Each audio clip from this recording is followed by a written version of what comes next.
Continue.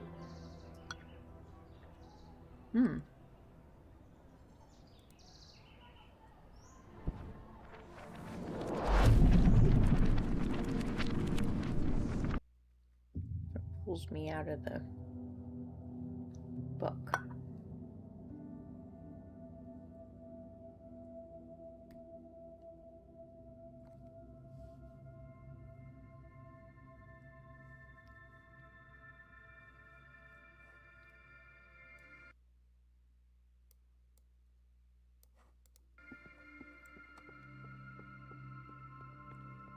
Okay. Let's see, we just got the acid. Which means...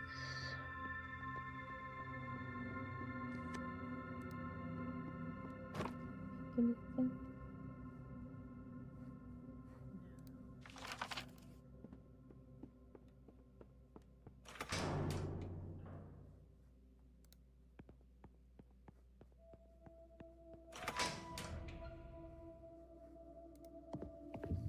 Brick.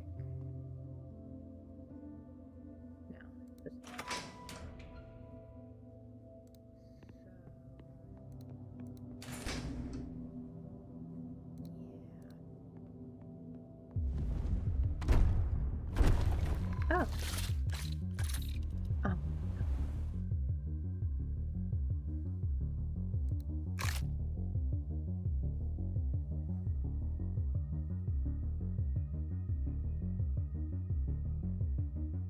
30 ink. If I do this twice.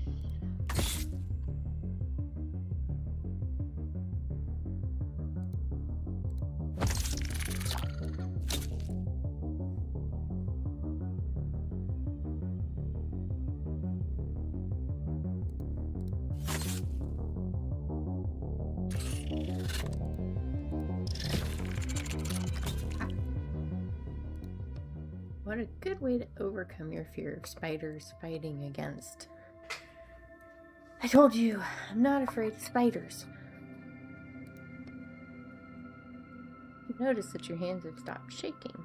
Well, in any case now, I'm definitely not afraid of them. Where do we go now? That metal door over there. Yeah, I'm gonna have to have something for, like, I don't feel...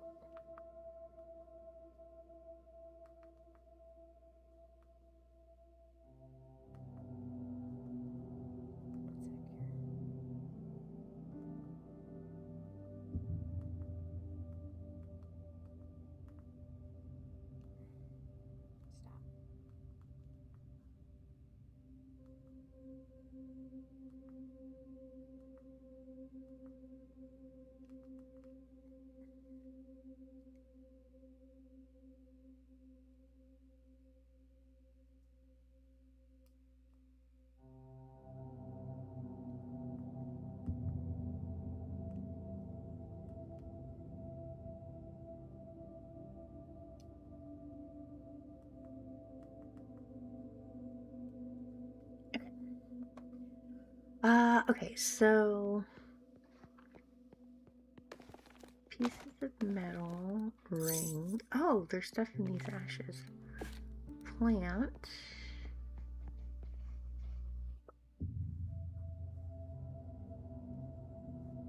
Okay. Now we go here. This door leads outside. There isn't even a lock or anything. How am I supposed to open it? Only opens from the other side. They had no intention of letting the alchemist leave to use the acid. Papers on your head slowly shrivel and curl up. Well, if it worked for the alchemist, it'll work for us. Let's do it. Okay, yeah, we could sniff the bottle and make more poor life decisions. You splash the contents of the flask over the door. Layer after layer, the metal starts sloughing off and dripping onto the floor. Impressive. Now let's get out of here before we're swimming in this acid. Okay, but bang, bang, bang. Did I just hear gunshots? Yes, and they were close. Hurry. Research Institute.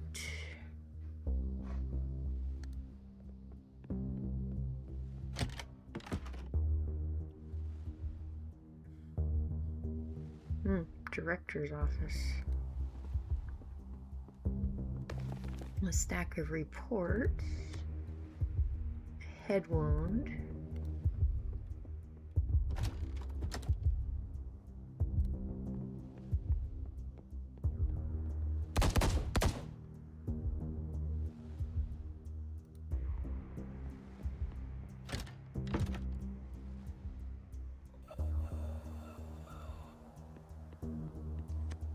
Guard is already dead. Visitor registration book filled out in neat handwriting.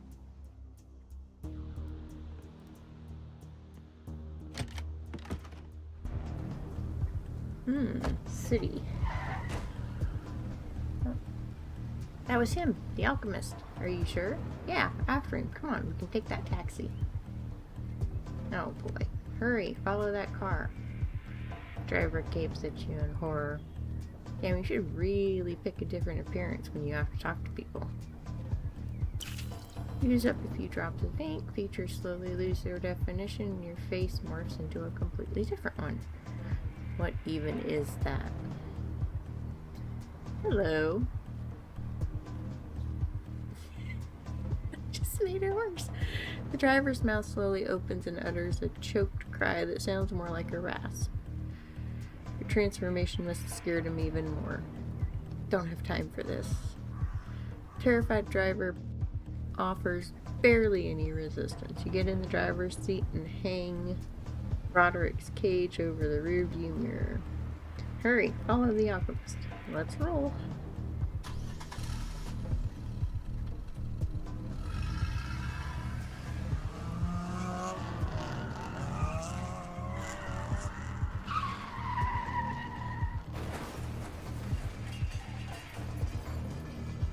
That sounded like it worked.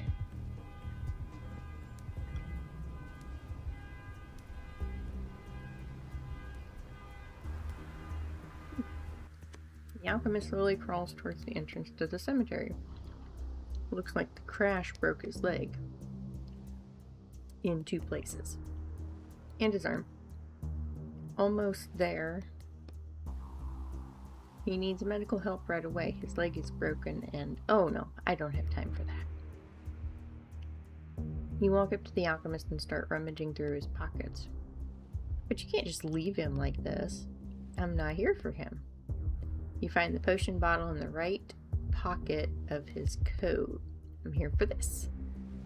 You hold the murky potion up to the light to examine it. Well, that's done. Victoria. I'm not Victoria. My name is Etienne. I'm going after. He's talking about his lover. I'm almost there. The alchemist stubbornly continues crawling his way towards the cemetery. His lover is none of my concern. You do realize that if you take the potion, it'll disappear from the book forever, right? He succeeded in resurrecting his lover so many times, over and over again, every time somebody read the book. And this cycle will be broken. This son of a bitch literally killed dozens of people for the sake of his experiments. But he's still a human being. He's a character in a book written by someone. He's not alive. I'm sure there's enough of the potion to go around. My orders are clear. Bring back the potion. Not half a potion or a third or anything like that. But your orders don't say anything about it being full, right? I'm not risking failing this job just to save a fictional character. You do understand that the alternative to what I'm doing right now is literally 30 years of hard labor, right? Not every writer survives that. And those that do almost never go back to writing. That's what I have to look forward to. And I still say that we should at least shove the cage into your pocket, which muffles Roderick's voice. All you hear from him now is faint grumbling. That's enough from you. I don't intend to lose what I have for the sake of a character. So we can either risk it or take the whole potion and leave. So let's go with risk it. Are you sure this is a good idea? If I try and trick my client, he'll terminate my contract, and then I definitely won't be writing for the next 30 years at least. Roderick mumbles something from your pocket. Split up the potion. Fine. You stride over to the trash can and find an almost empty soda bottle inside. This will have to work. You pour the rest of the soda out onto the ground. You pour half the potion of immortality into this empty bottle, which is still sticky from the sugary soda. Then you give the original bottle back to the alchemist. As you're about to hand the potion over, your bad knee makes a horrible cracking sound, much louder and stronger than before. Crunch. Yum. The bottle tumbles out of your hand. Time seems to slow down. Watch out! A choked, muffled cry from inside your pocket. The potion continues its flight, and you fling your hand out, but there's no way you'll get there fast enough. The potion bottle makes a clinking sound as it lands on the alchemist's head. Ow. It clinks again as it bounces off him and flies back up into your hand. Ooh, caught it. What the hell? You hear grumbling coming from your pocket. That's not how physics works. Phew. I guess I should probably see a doctor about my knee. You finally give the other half of the potion to the alchemist. The spark returns to his eyes and he reaches up to take the potion with a trembling hand, the one that isn't injured.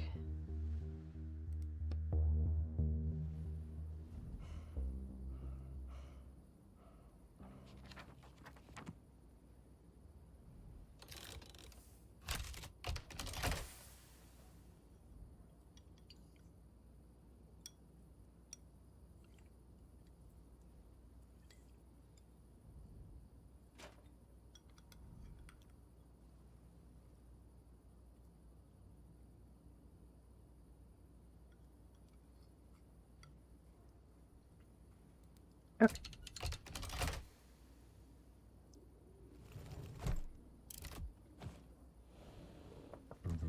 I think Courier's waiting for me downstairs.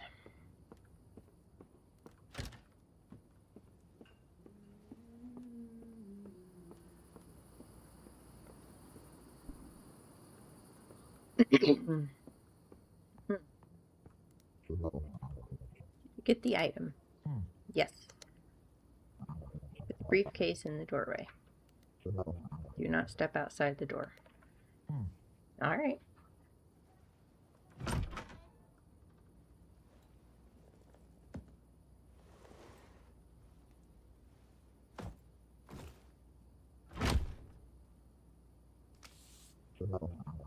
Here's your payment. We will be in touch. Okay. Need to get some sleep now. I'm exhausted.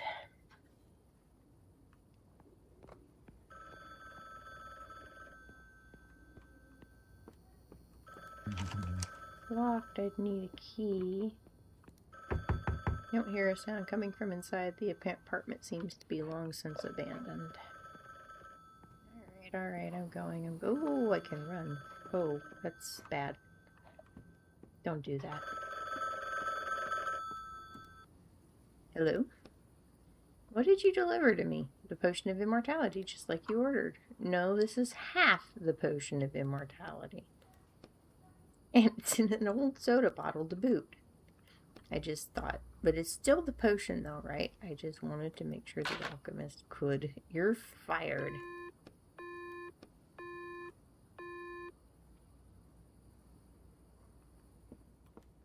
Okay, well.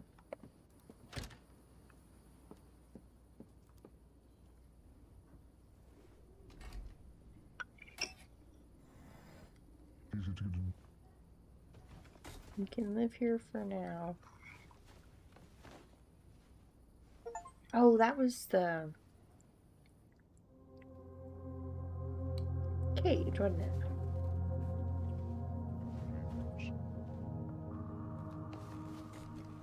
I feel like I didn't get enough sleep. Oh.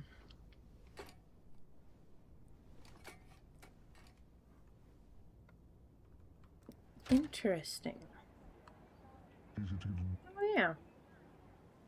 I jotted down a few ideas from my skills. Ooh. So we get shield.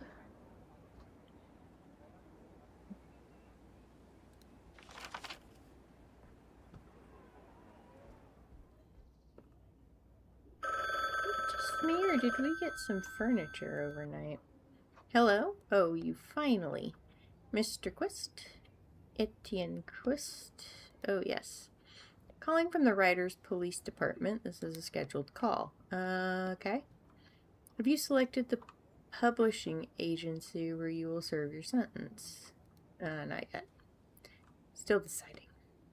You do plan to begin working off your sentence, right, Mr. Quist?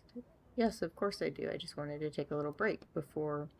We urge you to choose a publisher quickly. We also recommend Morok as the most suitable publisher for you. Sure, of course. You have the opportunity to shorten your sentence to 28 years if you can prove yourself to the management. Next question. Have you associated with any other writers since your arrest? No. No, I know it's not allowed. Very well. One last question. Have you engaged in any illegal activity in the past month? Of course not. Noted. Do you confirm that that your responses to this survey have been truthful? Yes. Thank you for your time. Have a pleasant day. Goodbye. Like you'd answer yes to any of those questions.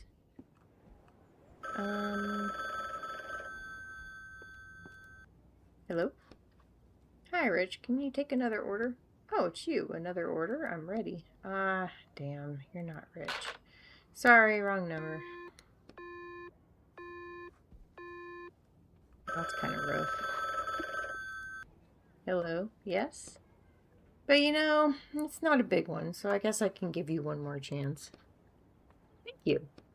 Besides, I haven't been able to get in touch with my most incompetent walker. You'll make a good replacement for him. Thank you, sir. The order is at your door. Oh, I'm not very well liked, am I?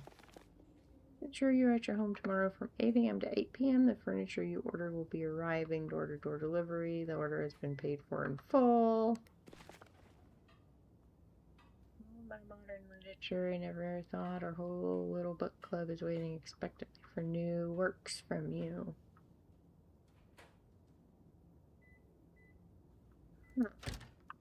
Interesting.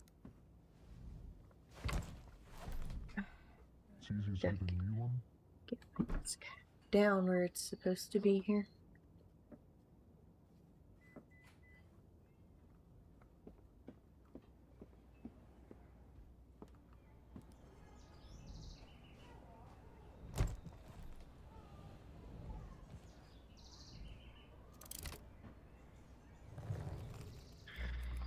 Okay, what does this person want? Contractor agrees to infiltrate the spark of a hammer by Torben Zakinski and extract an item, the hammer of Thor. The client agrees to pay the negotiated sum upon the fulfillment of the contract. Even though it seemed like it would have the imprint of a pure publishing project, what else would you expect from a heap of myths wrapped in the sparkling coat of a new look? I confess, I couldn't have even imagined that some bright mind would be able to pick out even a shred of relevance from such ancient material.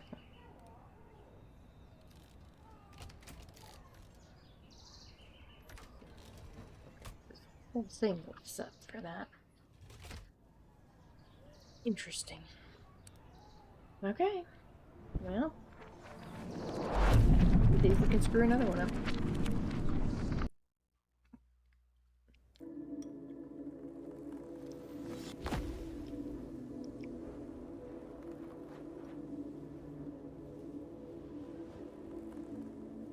Oof. Sure is icy here. You there, Roderick? Yeah. Listen, about the alchemist from the last book. No, don't worry. I get it. You writers never pull your punches when it comes to characters. That's not it. It's hard to explain. Well, I wanted to apologize. That was rude of me. Rude isn't quite the word I would have used. Oh, stop it. That alchemist was a literal murderer. Alright, let's agree that we won't hurt any more characters. None at all. Right? Deal. What are we doing in this book anyways? I need to find a hammer belonging to someone named Thor. Thor? Yeah. Some kind of special hammer. Guess hopefully we'll learn more soon. Then let's get going.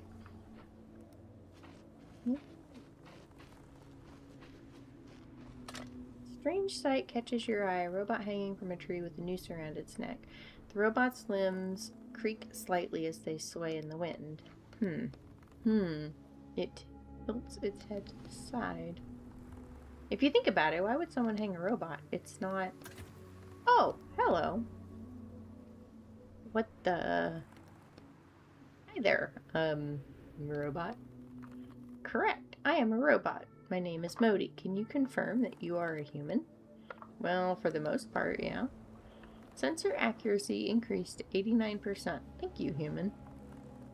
What are you doing in that tree? I'm hanging. You laugh and look at the robot. There's an awkward silence. I mean, how did you get in the tree? I was installed in this spot by several humans. I am 74% certain they were mad and on their way to destroy the power plant. Oh, that's not good. Do you need help? Point at the rope around its neck. Thank you, human, but I will be perfectly fine. Are you sure? When I first walked over, you were hanging there unconscious. Oh, with 27% certainty, I detect care in your voice. Is he saying you're only 27% caring? Don't worry, I put myself in sleep mode to save battery. Do you think I can find you a new battery somewhere? Look sideways at Roderick's cage, whispering, that is 100% care. The robot tilts its head to the side and blinks. The human continues to demonstrate care, 16% this time. But don't worry, I'm operating on a fresh battery, and so it should last a while. Also, I can find more batteries at the power plant once I regain freedom of movement. Let's take the robot down. How about I take you down from there, Modi? I wouldn't mind that, but I also wouldn't want to be a bother. To be honest, I have no idea how to get you down from there, but I'll just look at the robot and then at the branch, then at the rope. A knife, a ladder, a truck, and a hacksaw would be useful, but all you have is your own two hands. The robot is heavy enough that the branch is starting to bend from the strain. Maybe if I add a little more weight. What? And you get a running start and jump up to the robot. Your arms wrap around its metal body, and you pull down with all your might. Oh, human, what an interesting method. Our combined weight will break the branch in approximately 2 weeks. Damn. You look a lot heavier than you are. What are you planning? Approach the rope connecting the robot to the tree and carefully touch it. Ink seeps into the rope. Several fibers change color and start to fray. I don't have the strength for the whole rope, but a few fibers should be enough. I don't understand what your allowed crack and a crashing noise drown out the robot's mechanical babbling. Oh, there's a kitty. As though nothing happened, the robot starts petting a cat that has jumped out from a nearby bush. It doesn't seem to care about anything else. You okay, Modi? No damage? Thank you, human. I'm fine. Now I, too, am performing care. Stray cat purrs contentedly under the robot's hand. Thor's batteries will keep your fridge charged for 3 whole days.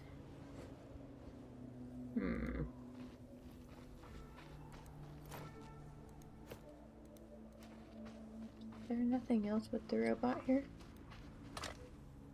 Petting the cat as though nothing happened. It doesn't seem to care about. Okay.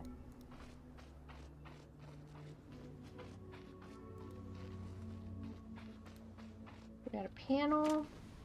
Bench. Do not remove battery if bench is occupied. There is an empty battery compartment under the label. Where do we get a battery? Well, you know.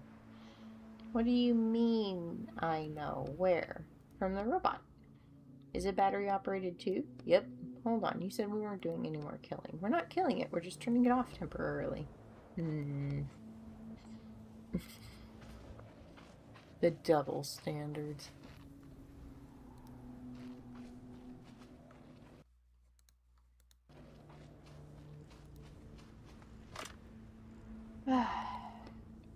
So we can't get inside the power plant without the robot's battery. I don't see any other way in the book. Besides, it's not murder. We're just turning it off for a little while. Then we'll turn him back on, right? Yeah. I promise. Then that's that. Just turn me around, okay? I don't want to watch. Fine.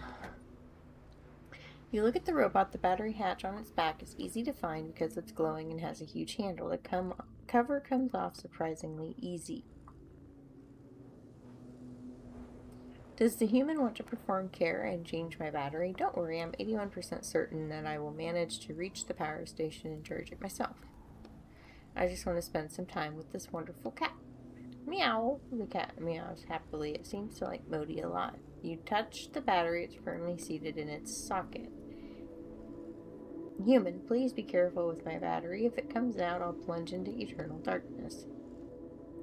I really don't want to plunge into eternal darkness. The robot's voice is fearful. Shut your eyes and sharply yank out the battery. Ah, why? Modi's eyes go dark. The battery is yours to do with as you wish. The cat under the robot's frozen hand also pauses and then starts to sniff at it. Let's get out of here. No more murders.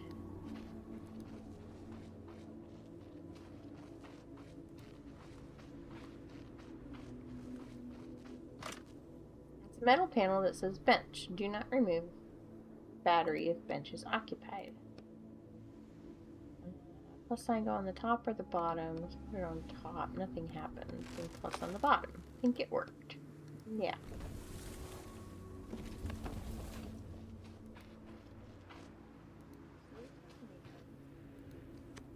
A lonely, worn-out briefcase sits by its owner's frozen right hand. Briefcase has a combination lock on either side of the handle. Are we gonna... Bang. The lock pops apart when you slam them against your knee and you open the briefcase wide. Okay then, anything interesting in there? Box has the Thor power plant logo on it. The box has words on it. Sale, buy 10 batteries, get one free. Free battery cannot be resold. What's a sale? You open the box and take out a battery. Don't worry about it. You start rifling through the frozen traveler's papers. A bunch of bureaucratic nonsense. Looks like reports, inquiries. Reading the Commonwealth of 9 countries will review the situation concerning Thor and Jormungandr individually. Thor and who? Reading, face pressed close to the text. Jormungandr. Who's that? I thought you were the one with access to the book's text. Do you not know? Not easy to search the entire text for one single word. Let's see what else. President Odin has ruled that blah blah. Read it carefully. There might be something important in there. Oh, here we go. As chief inspector, you will need to visit the now defunct power plant to assess it and draw up a deed of sale. So it closed down. We have a potential buyer. The Jormungandr group will send a representative over soon to sign the sale and purchase agreement. Some kind of local bureaucracy, I guess. Anyways, I'm about to freeze to death standing out here. Let's get going already. Okay.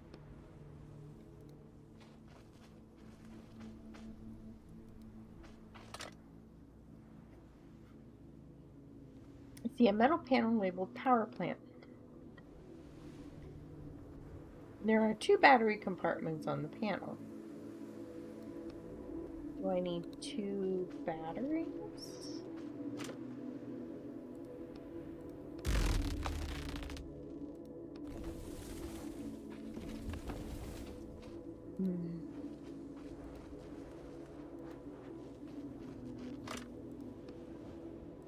Upper slot.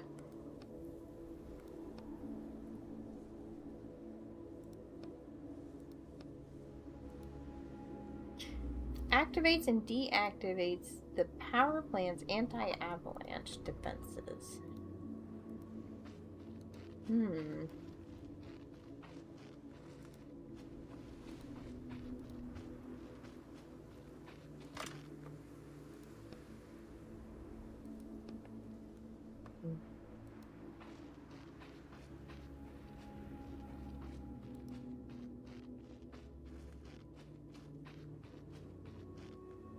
You don't need to go there. Why is that? I want to see what's down the road. The book says further down the road was the town the angry mob came from. Town sounds perfect. Somewhere to explore, and I bet it's not this damn cold there. You shiver as a weak gust of wind blows across your back.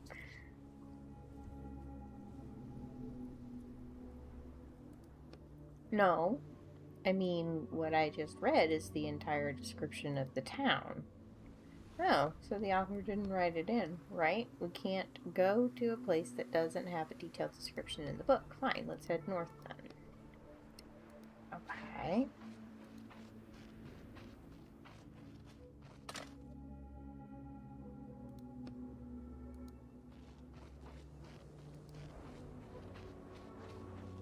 So...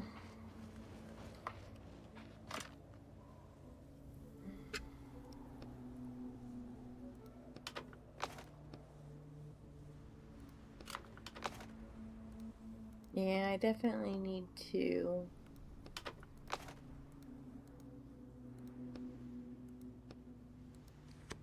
Guess that's it. Thor's power plant, the hammer's in there somewhere, so do we have to dig the power plant out of the snow now? Don't think so. A couple panels there, but they open the entrance.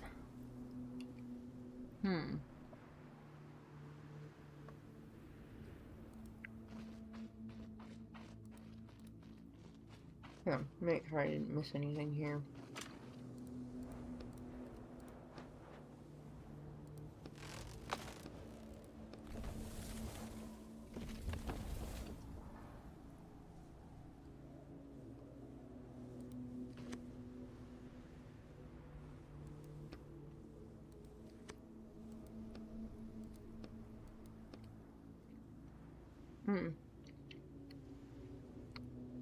And with some difficulty, you open the man's frozen coat and take his wallet out of the coat's inner pocket. Edvard Rodensgaard, Chief Inspector, Specializations, Industrial Real Estate. Kind of looks like you in his photo. A little bit. Hey, wait, you don't know what I look like. That was a joke. A small wad of bills with a few crumpled discount coupons tucked between them. Are you not going to take the money? It's not like he needs it, If you're trying to test my morals, no, I'm not going to take his money. I can't use it in the real world. I know. The notes would just dissolve like everything else that comes out of the books.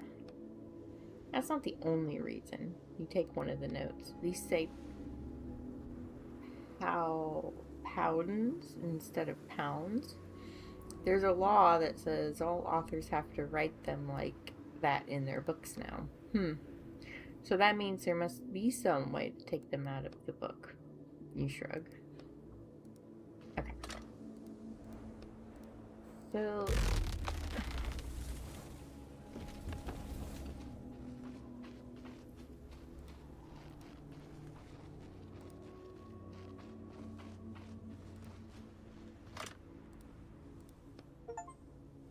I don't have any spare batteries that I can leave in the robot. What a shame. I'd like to start him back up.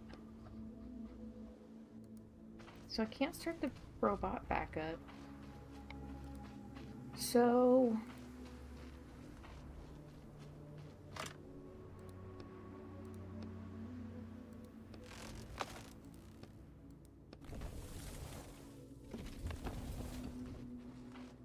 there dang sure wasn't anything else I could interact with, huh?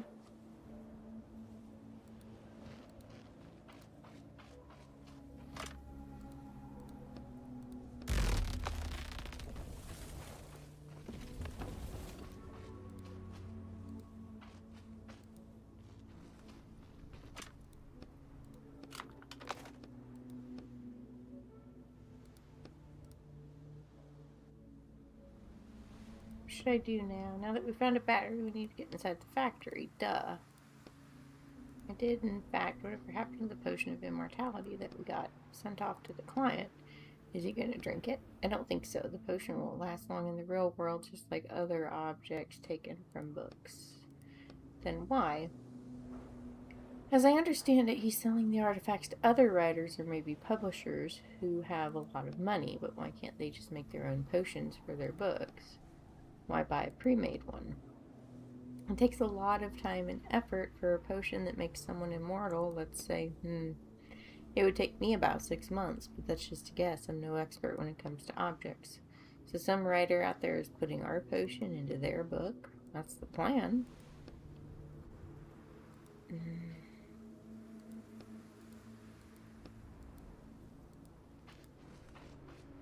You're not being helpful.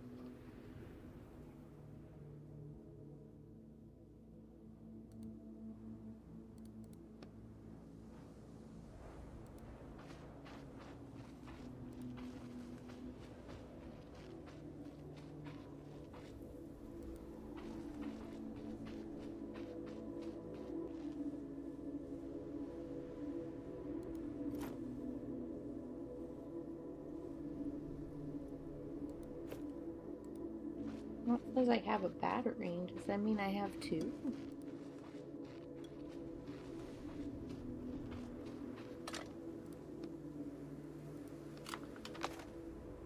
I did have a bat. Where did I get the battery from? Finally. The light on the lever turns green. Do that.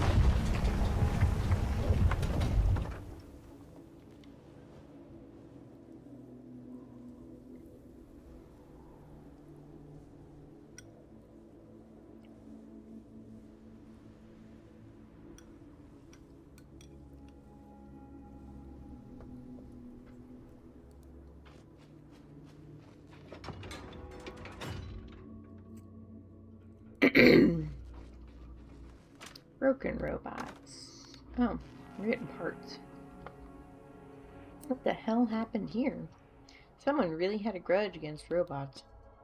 And that, let me guess, that was the door leading to the hammer? Well, we'll have to find the back door.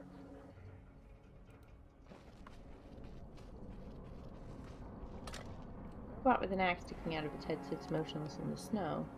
Do you think it's, Look around, find a stone, and throw it at the robot. Clink echoes through the air. Silence. Guess it really is, Deep enough in the robot's... As you get closer, you see that the axe is deep enough in the robot's head that it also went through its body.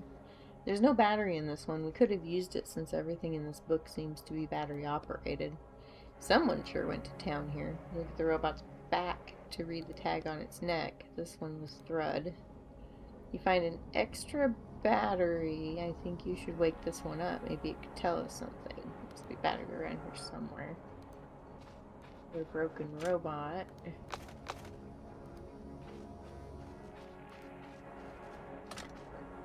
Completely destroyed. There's no hope of fixing them.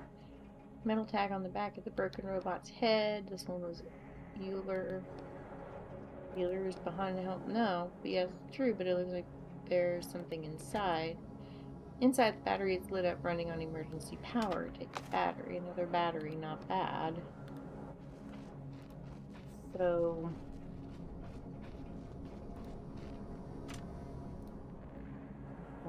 Get without a battery. Makes me a little nervous. 95% certainty. Launching countermeasure program. The robot turns to you. Its robotic hands open and close threateningly. Damn, I guess that axe really damaged it. Be careful. Thrud, that's your name, right? That's right. I'm Thrud, worker robot at Thor Station. How about we just calm down and talk a little bit, okay? After all, I brought you back to life. I will no longer believe the human. My only response is retaliation. Ugh.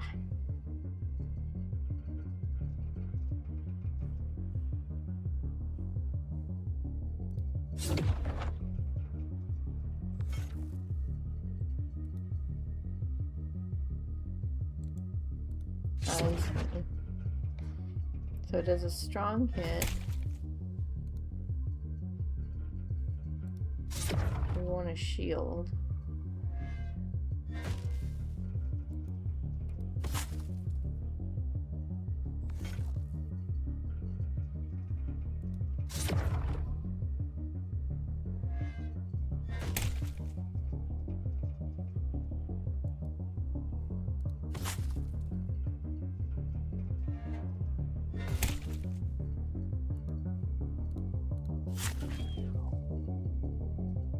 Robot falls heavily into the snow. Urgent repairs needed. Fortunately, the battery survived the fight. You carefully remove it from the robot's battery body.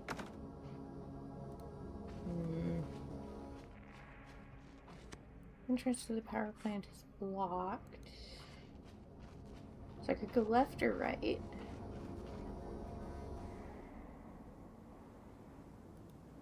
Robot under snow. Pristine snowy landscape is interrupted by two metal legs sticking out of a snowbank.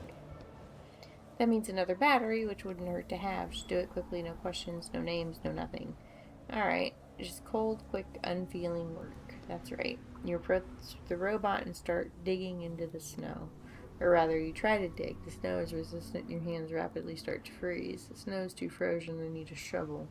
You gonna ask your neighbor again? You look around, not a soul in sight. Well, there's no one else to ask. Okay, I'll wait here for you.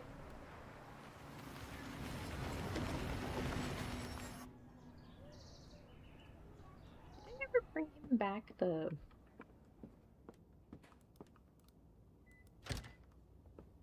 Probably didn't. Verder in the house. No.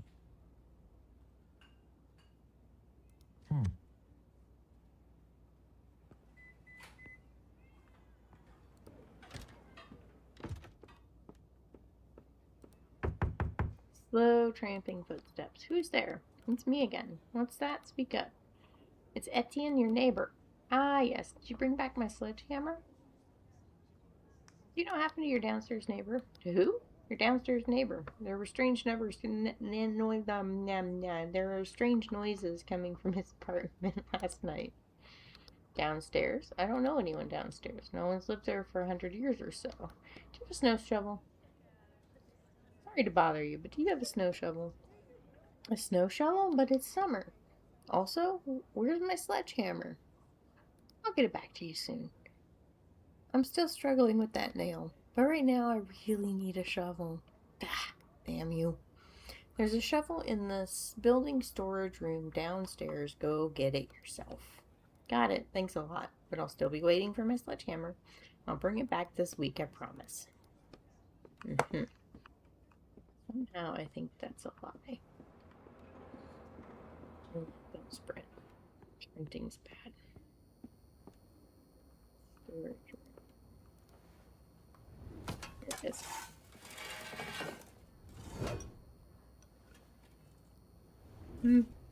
Not quite a snow shovel, but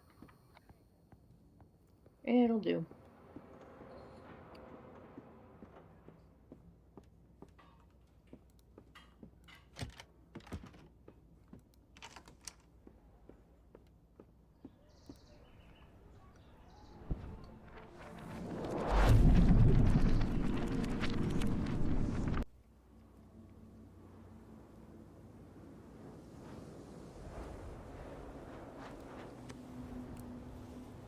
Your neighbor lend you a shovel? Brandish the shovel like a knight's sword. Okay, then get cracking before it snows again. Shovel bites deeply into the snow. You make good progress.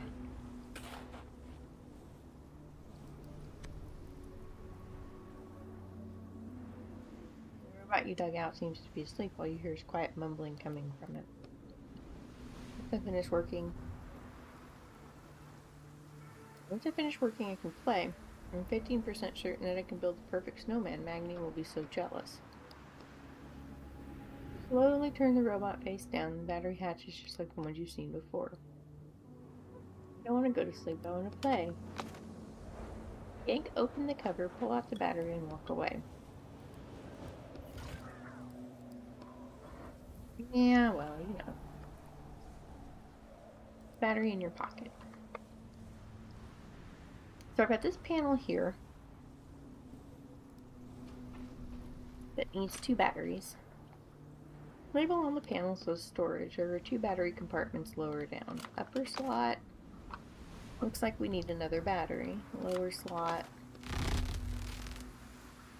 Panel beeps and the light on the lever turns green. Oh, damn. Like, full on buildings come up and down with battery power.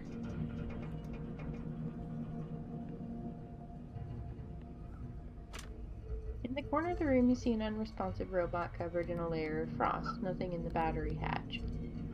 Hey, look, there's something in its hand. The robot's one intact hand is clutching a piece of paper. Take the paper, pry apart the metal fingers, and unfold the paper. Is this a map? It shows part of the factory. There's even an X mark.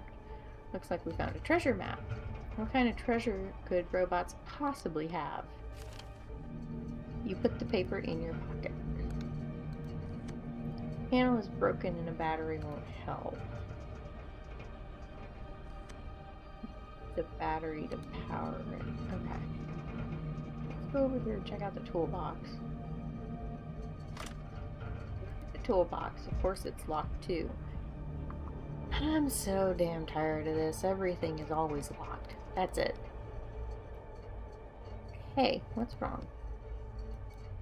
No, I'm not going off to look for a lockpick again. I've had enough. You put a drop of ink in the lock. Suddenly the shackles around your wrist give off a burning coldness. Don't you think you're using ink a little too often? Isn't it dangerous to control someone else's book?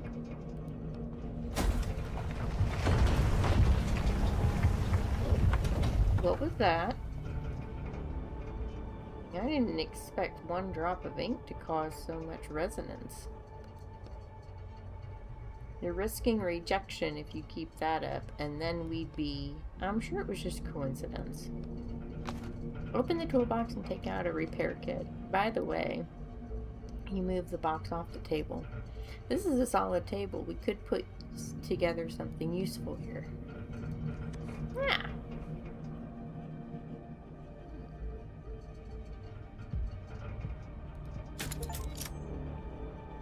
So, the crowbar.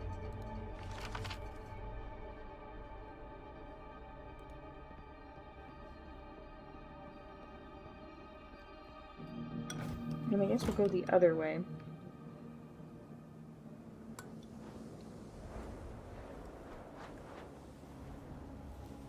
Should I grab the battery? Can I grab the batteries back? Storage. The locking mechanism is tied to the lever's position. Oh. So if I take that down...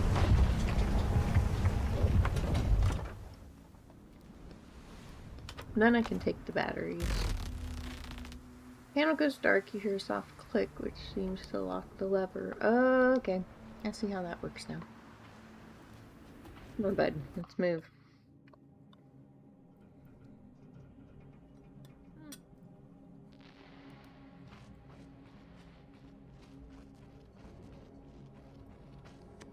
Two robots have started studying the robot with the axe in its head. Analyzing incident. My verdict: killed treacherously with an axe. Affirmative. Find the guilty and inflict punishment. The robots notice you and turn around. Excuse me, but do you have any idea what happened here? I was just passing through. Analyzing. Probability that human is lying, 54%. Probability that the human is lying, 32%. You may pass. Thanks.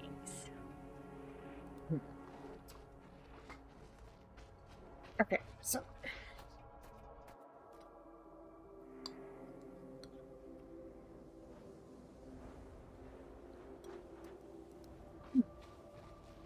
it's another.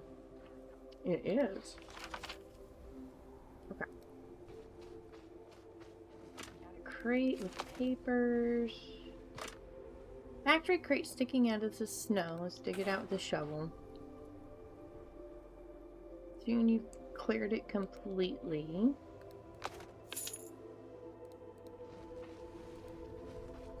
Here to the panel. See a panel with 3 battery slots. Let me guess, this is the back door to the facility. That's right. I'm assuming this panel is this part of the power plant.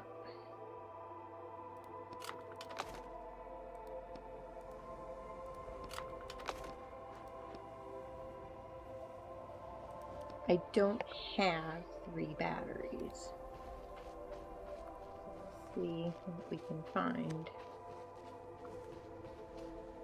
Enormous car has sunk into the snow. Right underneath it is a blue puddle. Yeah, someone's gonna have a rough time fixing this. It's a good thing we don't need to drive it anywhere. Well, actually... Oh, come on. Look over there. One of the robots drove off. I just found it in the text. And a robot means a spare battery. Feel much more confident now that you have a car repair kit. Yeah, probably got that from the toolbox and I just wasn't paying attention. Get ready to get your hands dirty at the end. Fine, so you said I have to feel around all the tubes?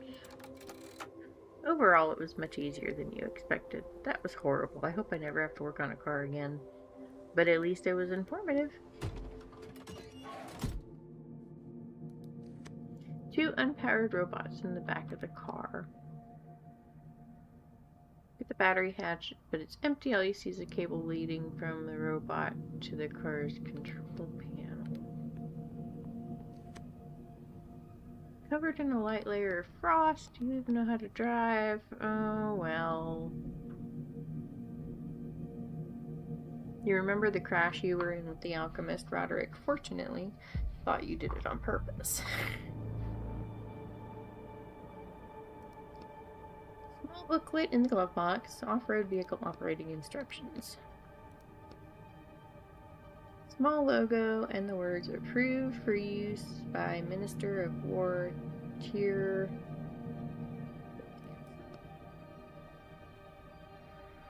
Yes, this is no toy. Maybe we shouldn't mess with it. Oh, there's a stamp on the back. Decommissioned from service. Looks like it's being used for other purposes now. But we should still just be careful. Should still be careful just in case it still launches rockets. 2 standard battery slots under the port cover. You're looking at the car's dead control panel. You won't be able to do anything without batteries.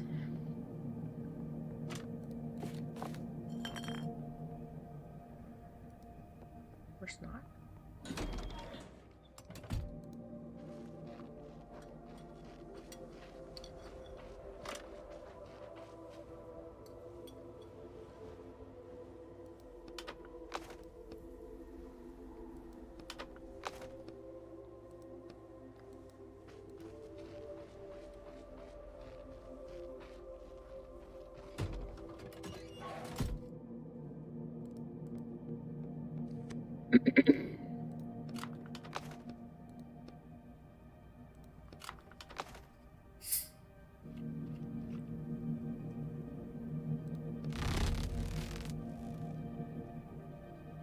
Panel buzzes and lights up.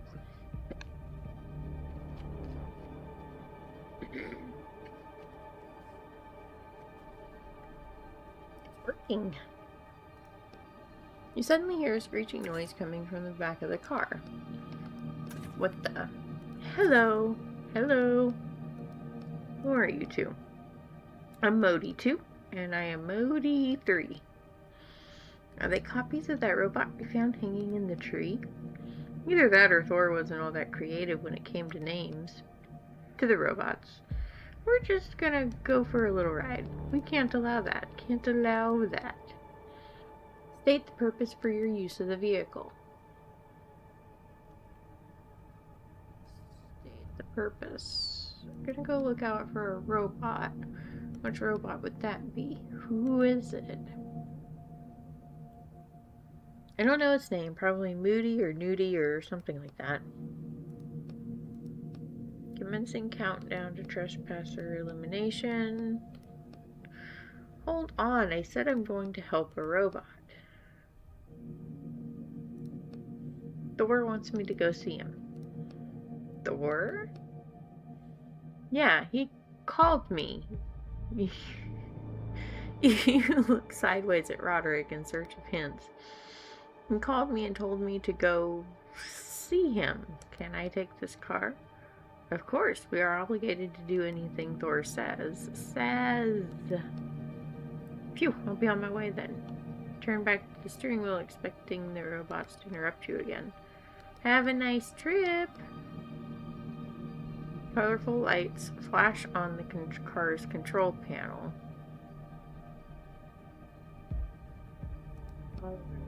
Tracks. Didn't you say you don't really know how to drive? No time like the present to learn. Are we there yet? I don't know. We've been driving for half an hour. I'm just following the tracks. How should I know how far it got? Why don't you talk to me to pass the time? Still haven't remembered anything about your book? Just a little. I remember living on a busy street.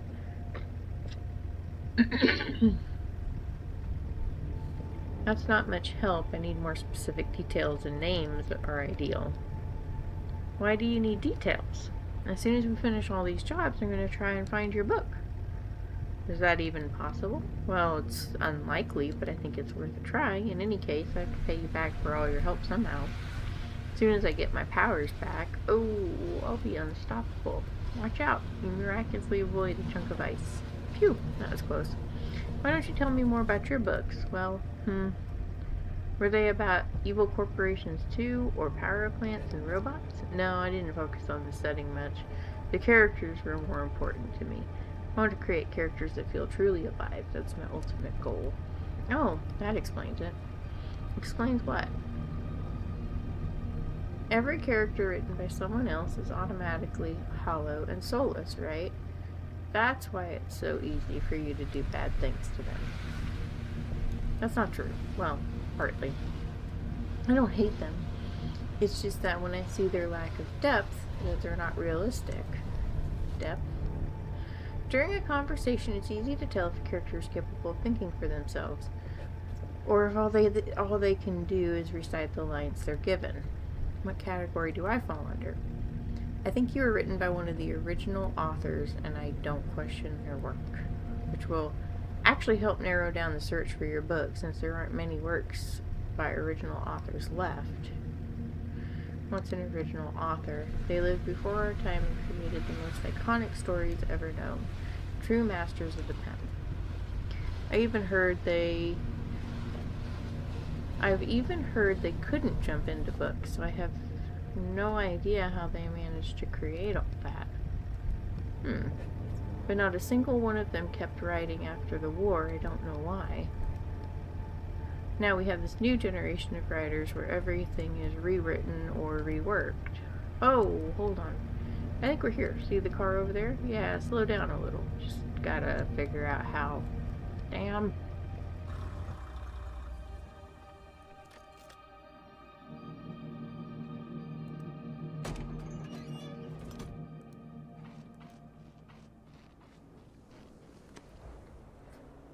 There it is. The robot raises a hand and waves at you. Snow falls from the clamp at the end of its arm. You wave your hand a few times and the robot's eyes blink. Hello, human. The leak in the water supply pipe has been fixed. I will return to the power plant soon. However, I have something I need to complete first. You notice an odd-looking snowman made of 2 large snowballs. A third smaller snowball is lying at the robot's feet. This is 73% perfect snowman. I have never achieved such a wonderful result before. Why were you insulating the pipes if there's nothing flowing through them? I was not insulating the pipes. I was fixing a leak. Eventually I'll figure out what it was that disabled the heating system. I think it's because the power plant closed down. Leaks probably don't have anything to do with it. Calculating sarcasm. No, I'm serious. Calculating joke probability. It's not a joke. They closed it down after Thor died. Calculating probability of insanity or other abnormalities. Fine, do whatever you want with your pipes. It appears to be a perfect copy of Modi, the robot you found hanging from the tree. The only difference is that the nameplate on the back of this one says Magni. Robot nods to you and then returns to building the snowman. It bends awkwardly as it carefully pushes the snowball around with its robotic arms, trying to keep it from falling apart. Just make it quick. Place a shaking hand on the robot's battery hatch and open it. Wait, maybe we should let it finish building the snowman first? You place a hand on the robot's battery and quickly yank it out. Ouch, it hurts. It hurts. The robot freezes, arms extended towards the snowman's head as if hoping to finish it before it plunges into eternal darkness. Navigate around the robot as you roll a snowball. The snow is nice and sticky. It only takes 5 minutes for you to construct a decently round head, placing it firmly on top of the odd snowman. You use your two fingers to add two eyes, a hole for the nose, and a smile. That really is a 73% perfect snowman. Most certainly is. You check the battery in your back pocket. In front of the frozen car, you see a crate with a steel cable wrapped around it.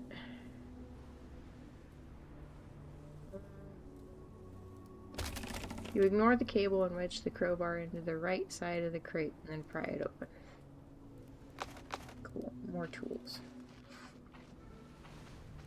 Oh, hold on. There's more tools. Maybe I can take these. A robot's tools. I can't take these. Okay.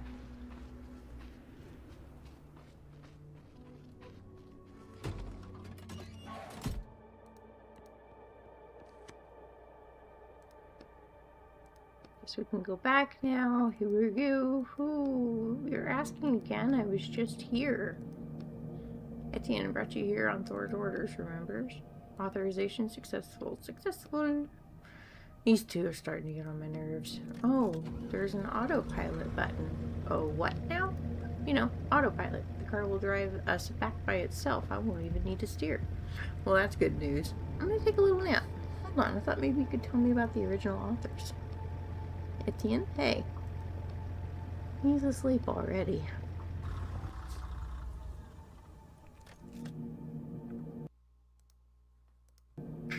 Ugh. This one's got a lot of reading in it.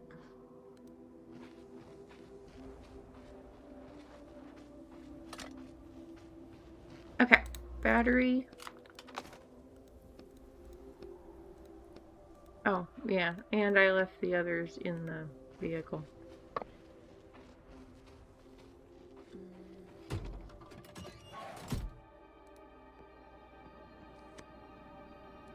Take out both batteries. Panel goes dark.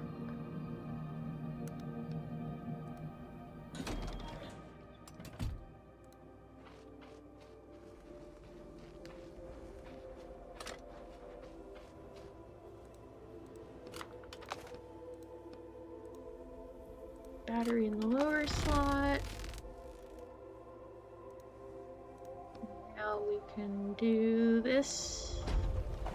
And there's the back door.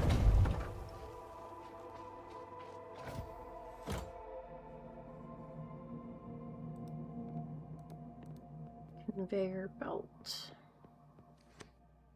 That's the bridge control panel, or at least it was. Suspicious looking smoke is coming from the panel. Panel has a serial number on it. Alfie 28. I have a feeling I am gonna need a repair kit or something. Looks like this panel is linked to the conveyor belt. Do we need batteries for it too? I don't think so. All the lights are on already. Wonder what'll happen if I push something. The panel starts beeping loudly. Ordinary box. Ordinary cardboard box with a Thor logo on the side. There's a sticker on the side that says bin F734 personal items. Sad looking apple inside. along with a note that says have a good shift, Roskava? I think you found someone's lunch. They won't need it anymore, so now what? We should go back to the panel and see what else we can order from the conveyor belt.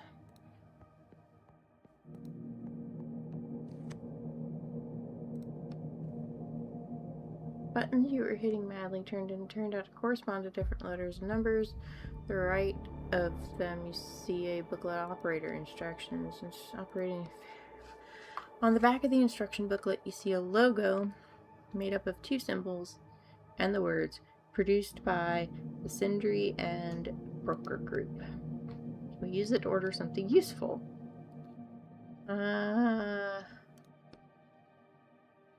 Repair kit.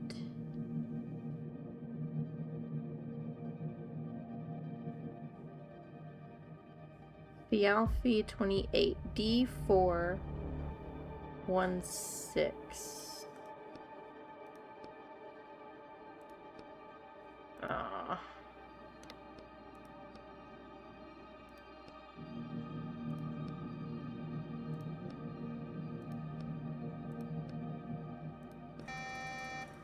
Your belt comes to life and the box begins moving down it.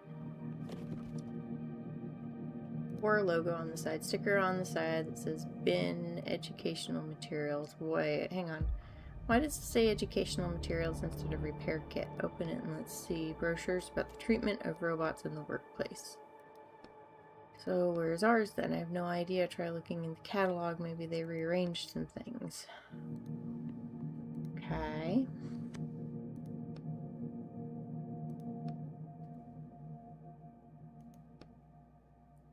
Following, each item can be identified by a 4-digit index in XXYZ format. XX is the warehouse number, Y is the row, Z is the bin. Read the note.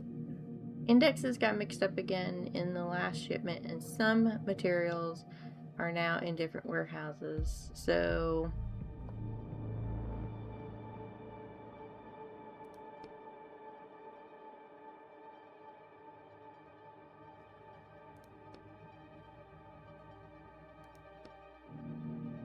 B316.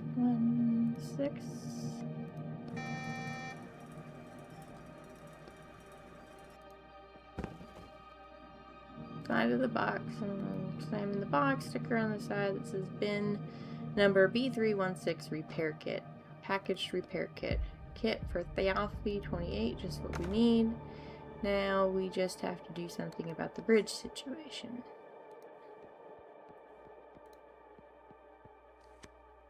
Fix the panel. No one ever fixes this panel in the book. They only break it.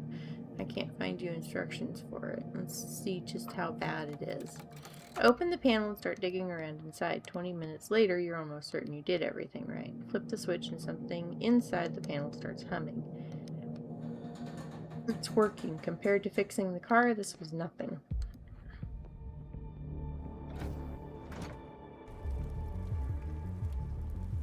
Wow. We're gonna roast in here. Could whoever killed the robots have done this? No time to chat. The whole building is gonna collapse. Where am I?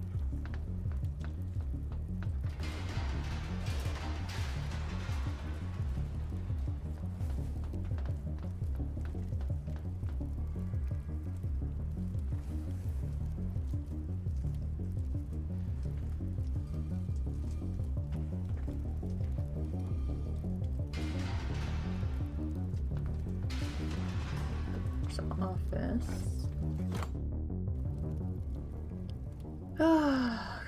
The whole place is on fire. We should hurry up with our search before the fire spreads. Damn smoke. These are profit reports and charts. You said you don't understand that kind of stuff. Well, these ones look pretty simple. A report on Thor's profits compared with Jormangers. It looks like Thor took the lead at some point, stayed ahead for about 9 days. The report's on there though. I see. Get out of here before you choke to death. I see some blueprints. So that looks like our hammer. The Mjolnir project developed by the Sindri and Broker Group. Mjolnir, what a strange name for a hammer. That's it. I can't survive another second in here. There's an old letter here. Anything interesting hasn't been sent. It's from Thor Wantonson to President Odin Borzen. Part of the text is burnt and illegible since Sol was the first company to go, and shortly after being acquired by the Skull Group, it declared bankruptcy and disappeared from the market. Now my company is under continuous threat of acquisition by the Jormungandr Group, and I expect this will lead to a similar outcome. All chairman and all ruler, if only I was still at the helm of the military protection facility and not. My actions would be decisive and I would not have to write letters like this. But as I am needed here and must act accordingly to the laws of competition, no matter how hard it may be for me, I ask you. The rest is illegible. I wonder why he never sent this letter. Who knows? Wait, there's a locker. Open it door.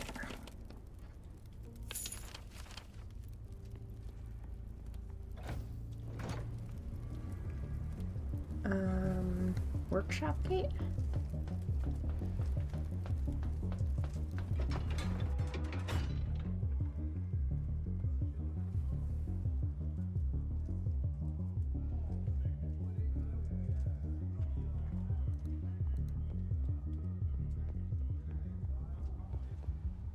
Some men are unsuccessfully trying to break down the door, while the rest of them stand off to the side, exhausted. Our plan will not be complete until we can be sure we've destroyed the entire factory. There must be something important in there. Why else would they have hidden it like this? 10 or so pissed off men turn to face you. What's this now? He doesn't look like a robot. Hey you, are you from the village too? No. Are you here to help us burn down this damn power plant? Nope. Then what the hell do you want? Listen, I just want the hammer. The men glance at each other. What hammer? It's what you're trying to destroy, right? The hammer of Thor? It's behind this door you're trying to break down? Ah, so it's the hammer making those sounds. That makes sense. See, I told you. Hush. We don't need your help. We can deal with the hammer ourselves. Be on your way. He turns back to the door. No. I need the hammer and I'll be taking it. Listen, guy, or whoever you are under that mask. He jabs a finger at you. There are 10 of us here, so if you think you can take us, you're out of your mind. Now what? Fine. Just explain what's going on here. Maybe we can find a compromise. We'll take care of things ourselves. He won't even look at you now. Extra manpower wouldn't hurt, boss. This door really won't budge. Rolls his eyes. There's nothing to explain. This piece of shit here caused an avalanche that buried our village. We won't stand for this. It's time to take action. It's time for Operation Blackout. Blackout! The rest of the mob shouts, but less enthusiastically and less in unison than before. We'll burn it all down. We'll leave nothing standing. 10 men? I won't even break a sweat. I'm not leaving without the hammer. Looks at you silently, tilting his head slightly to the side. I'm serious. Get out of my way. Here we go. The whole mob rushes at you like a pack of unleashed hounds. Look, Roderick, a perfect example of badly written characters, incapable of assessing the situation and changing their opinion. I bet you anything. The book describes them with one simple phrase, an aggressive mob. Or maybe you're just not convincing enough. Yeah, maybe that's it. The angry mob has you surrounded. This won't end peacefully.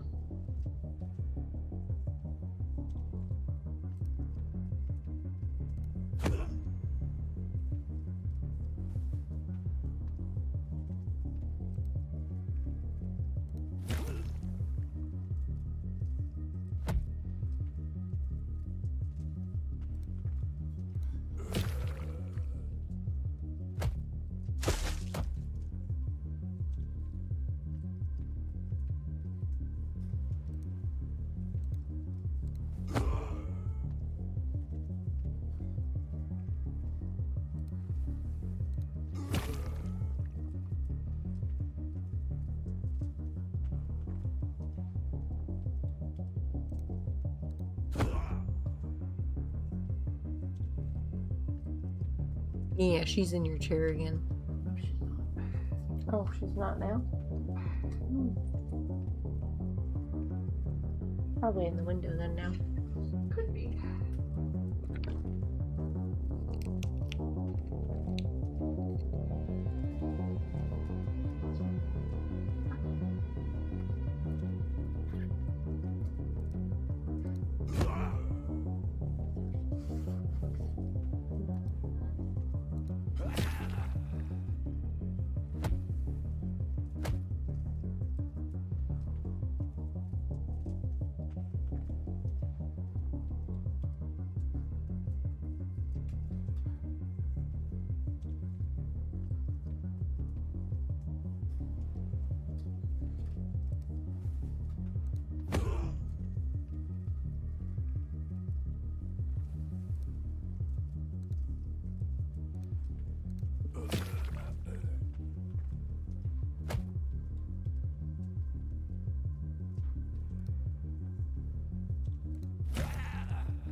The fight is over. All the members of the angry mob are lying on the floor, moaning quietly. Okay then, let's try and open the door now. Code panel. Examine the door. There's a panel here. Looks like we need an alphabetic code, so we need to guess the word. Yeah, something like that. Any ideas? What kind of word is that? It's the hammer's name. We saw it in the papers in Thor's office, remember? Oh, right. The door opens. Let's see what's inside. Let's go through the doorway. Is that it? The hammer? Looks like it. It's huge. I'll have to figure out how to get it down from there. We should hurry before the fire spreads here. Look at another panel. There's no way we can take the hammer unless we stop that mechanism. I know, but there's so many buttons here. And this weird head. Hello. Not again. Human detected, 67% certainty. Running if function. If the human is Thor, initiate standby mode. If the human is not Thor, launch self-destruct system. What? Hold on. I'm Thor. Everything is fine. It's me. I just came to check on my hammer. What was it called again? Jorman. No, Mjolnir. Mjolnir is the hammer. Right. Mjolnir. Analyzing similarity. Similarity to Thor is 14%. That's not much. Additional testing required. To the right, you see 2 cables attached to the robot's head. First question. Let's yank out the right side. Bzz. Ow, ow, that hurts. Ow, ah, my God, ah. The robot's head starts shuddering. Ah, the robot shuts down.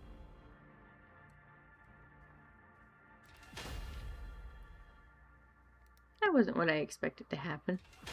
I bet. Poor robot. I thought he'd just shut down and that'd be it.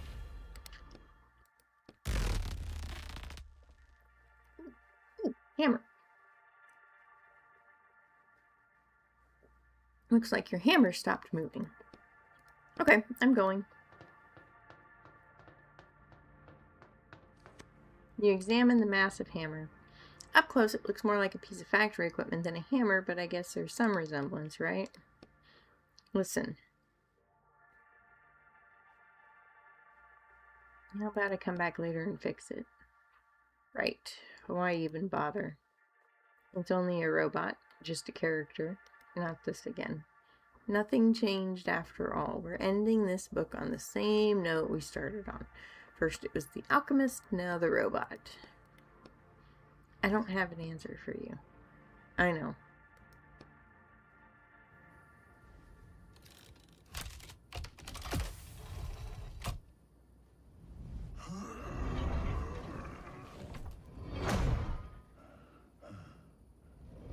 Oh my goodness, that is not going to fit in there.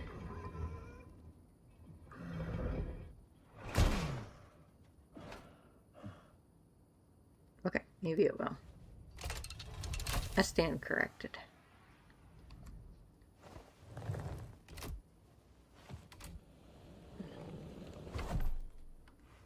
And now I have to go this way.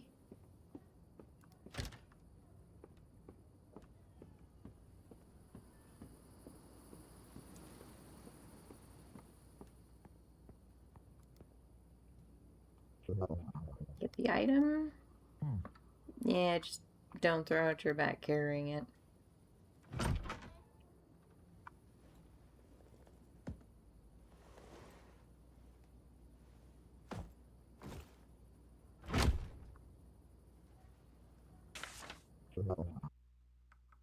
Here's your payment. We'll be in touch. Okay, so maybe I have enough time to do another book. Need to get some sleep now. I'm exhausted.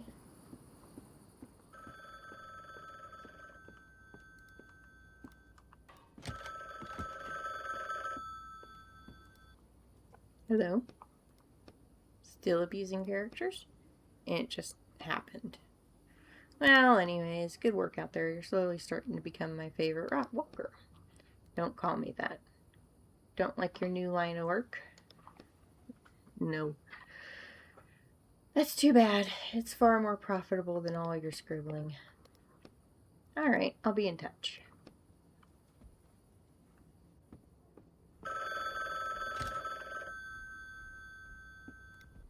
Hello? Etienne, is that you? Don't you recognize my voice? It's me, Vince. We used to write together back in the day. Come on, I'm joking. Of course I recognized you. Oh, great. How's the work going? It's not bad. Thanks again for getting me set up with that client. He's not the world's most pleasant person, but I know a guy who finished working for him literally yesterday and got his shackles off right after that. Lucky guy. That's for sure. We're thinking of writing something together now. We seem to know a lot of people who end up in shackles. Well, the laws these days, you know. Or maybe you just give them the same helpful advice you gave me. Hey, I told you what you were supposed to do. The police weren't supposed to get wind of anything. And I did everything exactly as you said, but the police got wind of it. To the tune of 30 years for me. Listen, I just told you what I heard. Alright, I'll call you back when you're in a better mood. Bye. I think you gotta get rid of that friend, dude. It's a bad friend. It's a very bad friend. Sorry.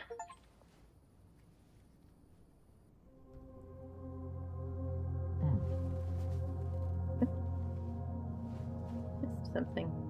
Wasn't paying attention. Time to get up.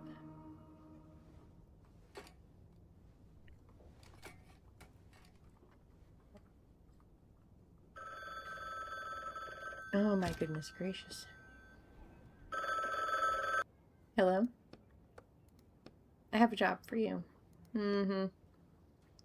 Are you ready or not? I'm ready. Okay, I'm ready. As always. You'll need to be even more ready than you usually are. I have a new partner. Pull this job off without a hitch. You can't even imagine what opportunities will open up for me. I'm happy for you.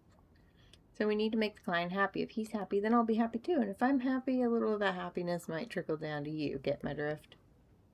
Like I've said before, I'm not doing this for the money. It's for my shackles. Client sent me an advance payment and I spent it on my new office. So get ready and don't let me down.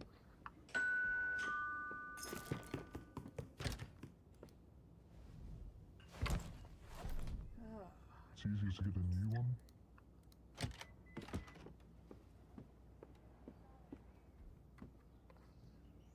Is it just me or am I getting more and more furniture in here?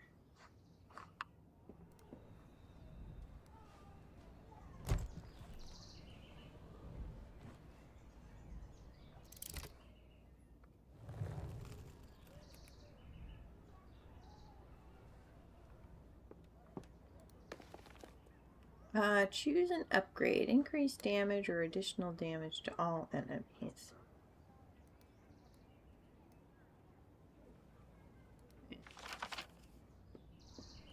I'll take additional damage to all enemies, I guess.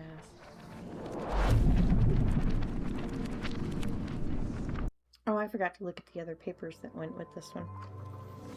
Oof. Damn people. I don't think that lady over there noticed me. But this guy definitely saw me land. You there, Roderick? Like always. I figured out how I can convince you that I'm not cold and cruel and heartless. Well, and unpleasant. And someone who couldn't care less about anyone else.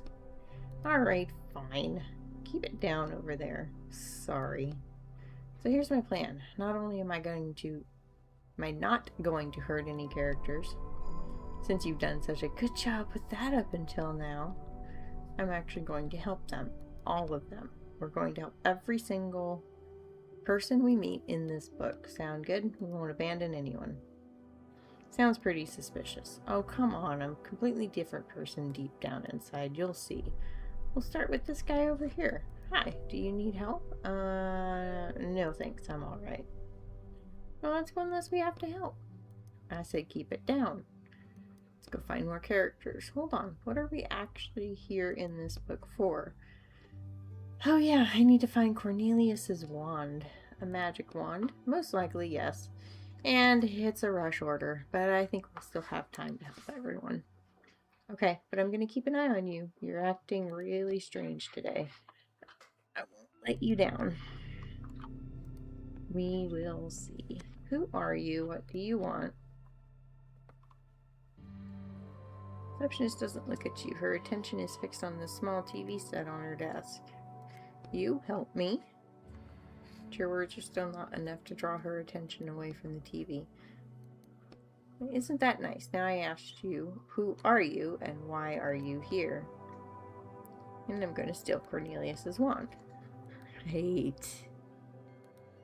I have urgent business with the headmaster. Did you make an appointment? Your name? And you come up with something authentic sounding. Amadeus Vaporius III. Without much resistance, the receptionist's eyes unglue themselves from the TV screen and scan the notebook. It only takes a second before her eyes snap back to the screen. You don't have an appointment. You can hear the irritation in her voice, but you don't know if it's because of you or because a team in the football game on TV just missed a goal. Let's go outside. Movers. Two movers are sitting on cardboard boxes and smoking. The boxes are bowing under their weight.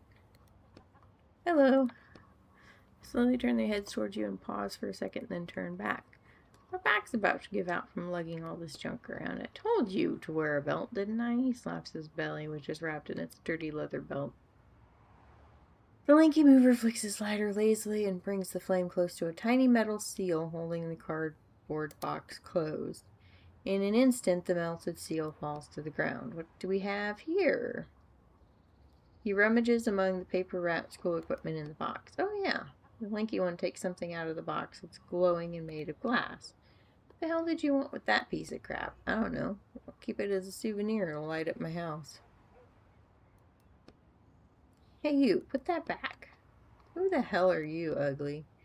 I take what I want. I've spent the whole day dealing with these boxes of yours here. I deserve a little present. Put it back. This is your last warning. Rupert doesn't seem very scared. Let's show him, Nikki. Alright. Pretty sure this is kind of not...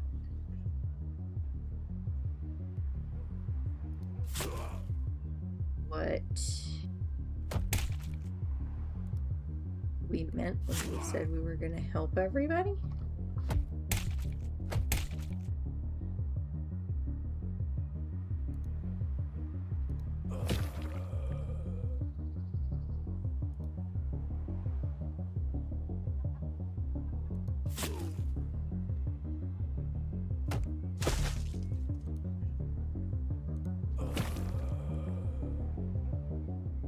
You're one tough idiot, damn it. Mover slowly gets up from the ground.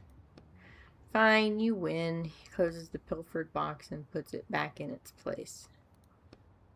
Glare at you angrily from under their furrowed brows. Nothing inside but full boxes. Boxes suddenly were shipped out. They're wrapped with plastic ties.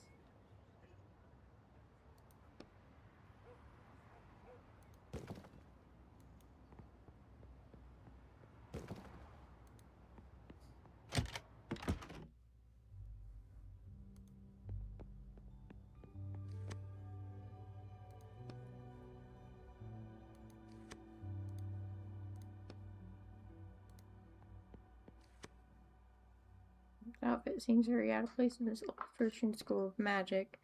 Notices you looking at him and tries to avert his eyes as far from you as possible. What are you doing here? I'm waiting for my classroom to be free. Oh, so you're a teacher. What do you teach? Table manners? Teach a programming class here. His chest puffs out a little. What's that? It's hard to explain. He waves a dismissive hand at you and returns to his thoughts. Do you know how to get inside? I'm scheduled in already. You may have to sign up for an appointment or something. Job openings on the wall over there. Let's see if there's anything good.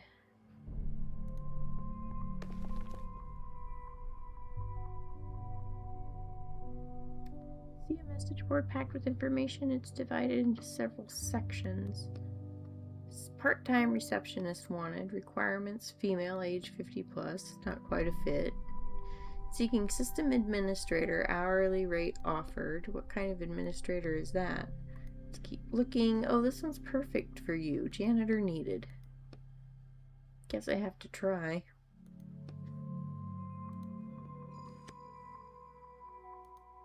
You're looking for a janitor and I'm looking for work. Yes, we've been looking.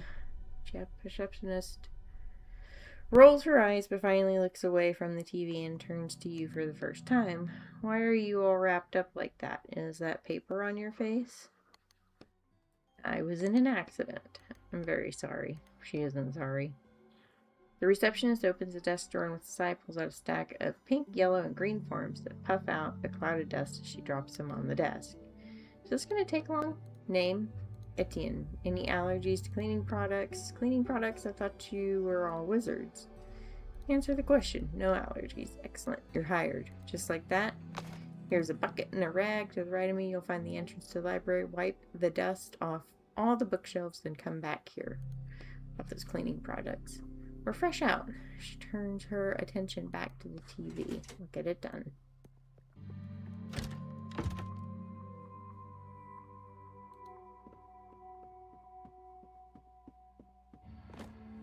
Bookshelves aren't going to wash themselves, and of course they just had to be the biggest bookshelves I've ever seen in my life.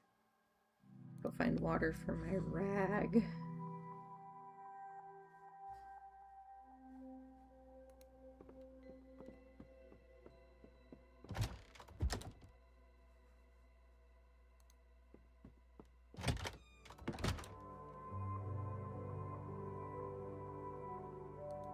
Oh my goodness.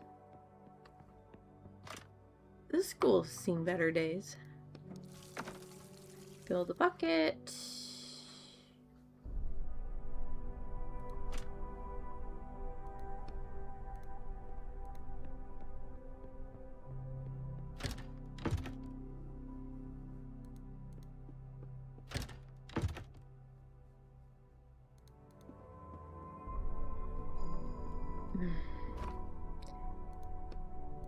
Start dusting. Really, the only way to get inside school?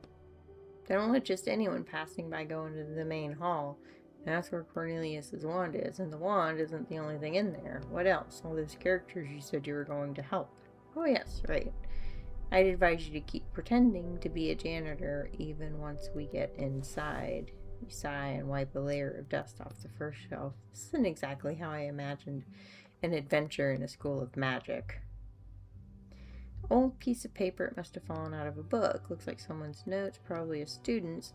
There exists a barrier There is a barrier that exists around our solar system, a wall covered in symbols. Each symbol allows us to use one spell. It's believed that the wall protects us from external threats due to the fact that it is constantly being assaulted from the outside, causing the gradual destruction of the symbols on it. What will happen to us when all the symbols are destroyed? Well, what will happen once they are destroyed? You crumple up the paper and toss it aside. Don't worry, we won't be around to see it. You turn your attention back to the rag, bucket, and dust on the shelves. 10 minutes later. Well, I think this bookshelf is clean now. We should get the other bookshelves done then.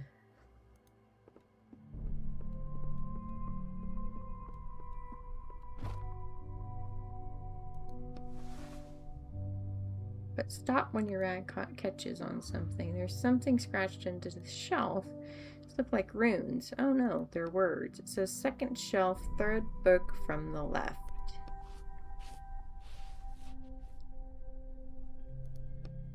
Alright, this bookshelf is done. Let's get started on the next one.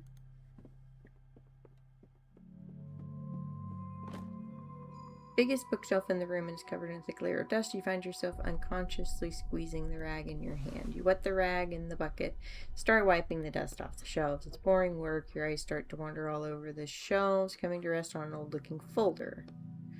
Brush the dust off the folder, which is decorated with a man's head crest and an inscription, the Baratus Guild.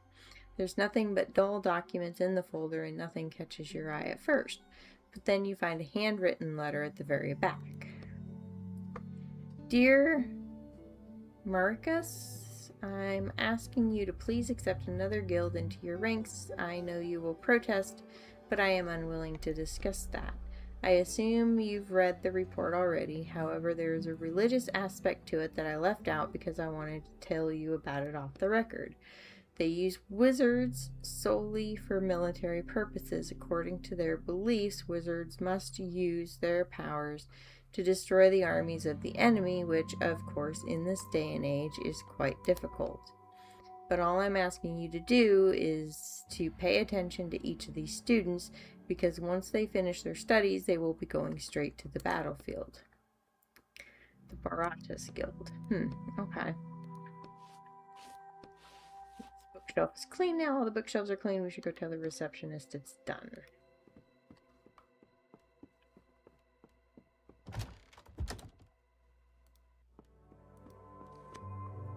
All done. Stands up to go check on your work. Not bad at all. Happy to help you. Give Roderick's cage a satisfied glance. Now get going. Now you have a new task. I wanted to ask about the wand.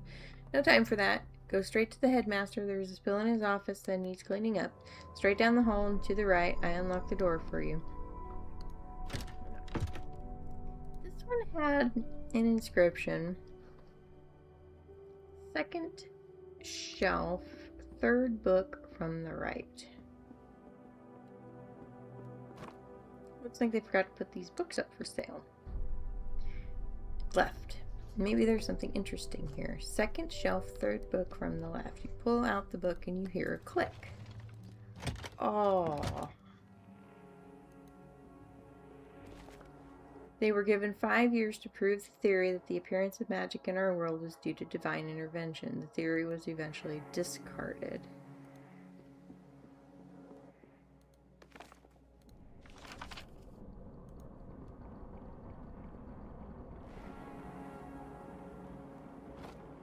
Elegant writing desk under the staircase. It's seen better days. There's a small lock on the desk drawer. Ooh, a lock. That means there's something valuable inside.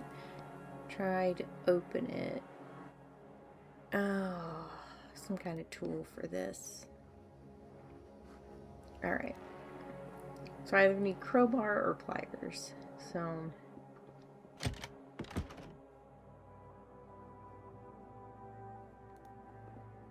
don't think I have anything yet.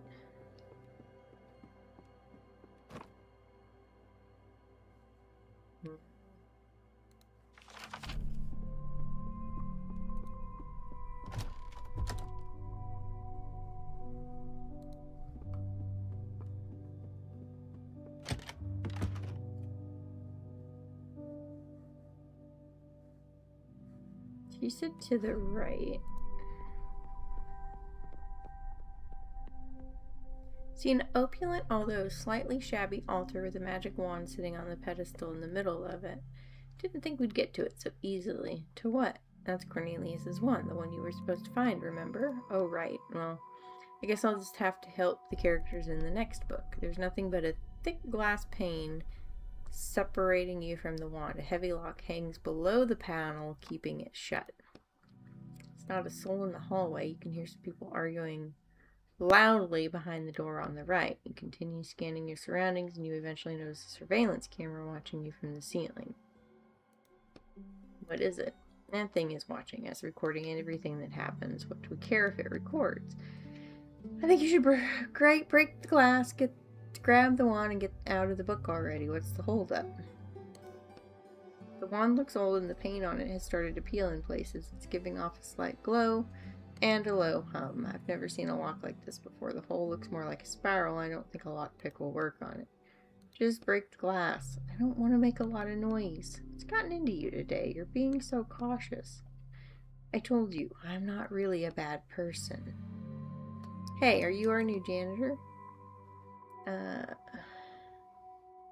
See a middle-aged man in the doorway. I'm the one who called for you. Come into my office.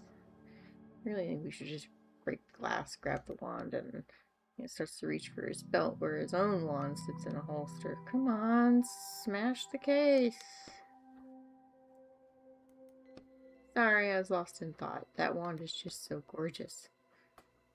The man lowers his wand and silently waits for you to walk over to him.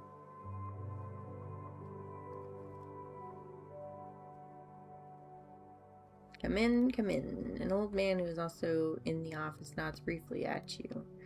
You found us through the job posting? Yeah, I always dreamed of seeing a school of magic. Really? It's not very often you hear something like that from a non-wizard. You don't really look like an ordinary person either, no offense. Anyways, we have a few stains to clean up here. Our former headmaster spilled a potion. He slightly accentuates the word former. I only spilled it because you distracted me. Don't pretend it was my fault. The old man seems sincere in his claim. Doesn't matter. In any case, clean it up, please. What kind of potion? Marticus, what kind of potion was it? He doesn't look up from his desk. Magic retention potion. Don't want to lose everything my ancestors passed down to me. He grins a senile grin. I see. The headmaster responds with a sour grimace. It's just herbal Beloza tea. Start wiping up the first stain with a rag. The potion doesn't really budge. I heard you plan to sell everything from the geomancy department too. Geomancy symbols were shattered last year. Why would we bother keeping all that? Why indeed? That's our history. Let history stay in the past. He turns his attention back to his work. Stain is finally gone. You can start on the next one. Second stain is bigger than the first, and someone has already stepped in it, spreading the potion all over the floor. First cleaning bookshelves, now cleaning the floor. What's next? The toilets? Just keep going and get it done. Once you finish, we'll go back for the wand in the hallway. That wand you have out in the hall is so interesting. The old man starts breathing angrily and sends a vicious stare your way. The headmaster pauses for a second. Indeed, enjoy it while it's still here. What do you mean, while it's here? Headmaster tenses up. Seems like he's about to make a very painful decision. Oh yes, by the way, I wanted to warn you, Marticus. Found a buyer for the wand. He tenses up again after he speaks. Is he talking about your client? I don't think so. The old man drops his teacup on the floor and it shatters, splashing more potion on the floor under the desk. You must be joking. You put the symbol of our school up for sale? I actually put everything in the school up for sale. No one wants to buy most of the old junk, but a few people from the capital expressed interest in the wand. How could you? The old man's head starts shaking. Hold on. You should probably sit down. The wand. Cornelius's wand. Are you listening to me? we'll get enough money for it that we can go another 6 months without government support. Bang! You're going to regret this. I'll call a meeting of the school council to challenge it. He jumps up from his chair. The old man hurries off. That didn't go over very well. He's going to take the wand. We need to stop him. Don't worry, he's gone crazy like that about 10 times this week already. Besides, only I have the key to the case. Pauses for a second, clearly regretting telling you that. While you were busy with the conversation, you seem to have finished wiping up the stains. Looks like I'm done here. Can I go? Yes, thank you. He turns to the door. You can hear the voices coming from the other side, getting louder and louder. Now what's going on out there? Let me go see.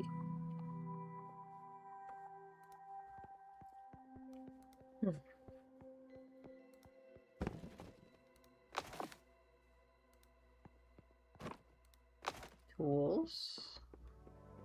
So should I do a crowbar? All sorts of junk tea spilled on it.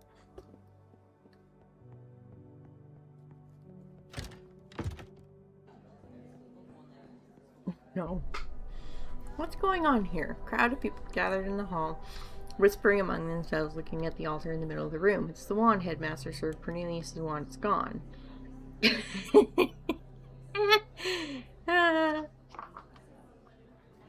Hell.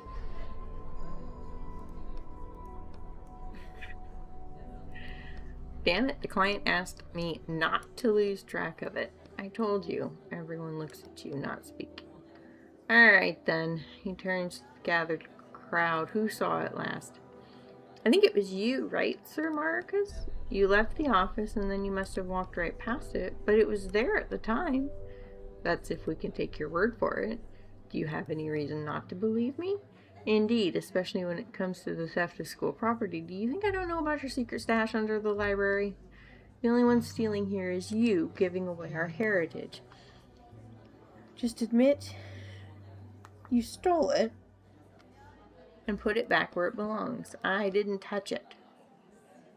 We'll see if that's true, but for now, take note. I'm ordering a total lockdown of the school. No one goes in or out. All the teachers present, you as well. Ma'am, he nods to the receptionist. And you too, he quickly points at you, but definitely not you. He points at the former headmaster. All of you start searching for the wand. Yes, sir. You're a little slow to speak, and it sounds silly. Alright, then everyone get to it. I'm going to check the surveillance camera footage, but that will take some time. I'll be in my office. If you so much as try to leave school, I'll have the police after you. I'll be in my office. But now what do we do? We're going to find the wand. Furiously straighten the collar on your coat. Ugh.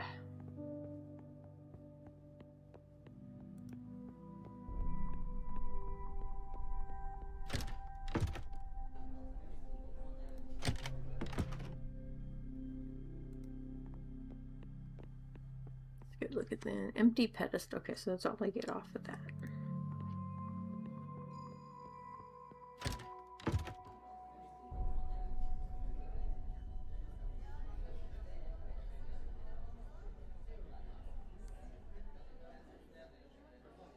Stairs down. Stop right there. I'm just a janitor. I'm just a janitor. Squinting. Guess the school really is out of money. Can't even hire normal people. See that teacher over there with the glasses? Go tell him they moved his class to the room downstairs. Don't need to be a genius to realize the students are plotting something. They're giggling and lancing around, and one of them is holding a padlock. Now come on, help us play a trick on him. It's just a fun little tradition. He's asking for help, and we promised to help everyone. I don't think this counts. They're clearly up to no good. Harmless prank, going to lock him in the basement for like 10 minutes and then let him out. I mean, just look at him coming in here all full of himself. He's planning to teach wizards, but he's not even a wizard. Cheap suit looks particularly arrogant. Maybe it's more obvious to the students. I'll think about it.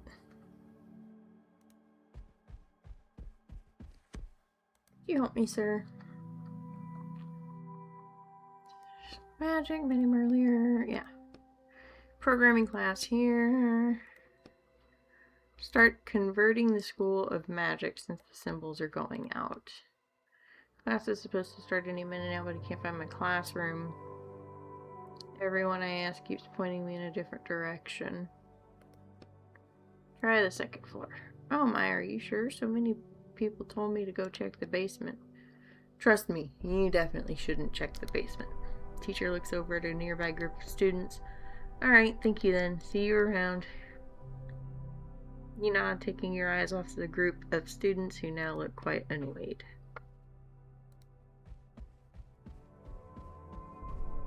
See a tall, smiling boy in front of you. What a day, huh? Entertained by everything that's happening, he extends a hand to you. My name is Mikhail. Etienne, nice to meet you. You're a new janitor, right? More like janitor/detective. The headmaster tasked me with finding the lost wand. You and the whole rest of the school, yeah, but I wouldn't expect teachers to be in any sort of hurry to find it. It's hard to say. We have no idea what spell is being held inside. There's a spell inside it, too? I can explain it if you want. We want to summon a spell. Pulls out his wooden wand. We speak the name of the sign, which draws the spell into our wand. Veritos. His wand starts glowing very faintly now. I can use this spell at any time by just flicking my wand. He swipes his wand gently, almost like a paintbrush, and the slightest wisp of steam rises from the tip.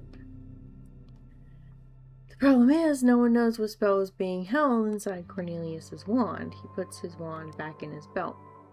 And since Cornelius studied the most powerful spells and experimented with combining them, it could be something incredibly dangerous. Thanks for explaining it to me. But hey, maybe he just had a spell to chill his drinks in there. Student flashes a brief smile.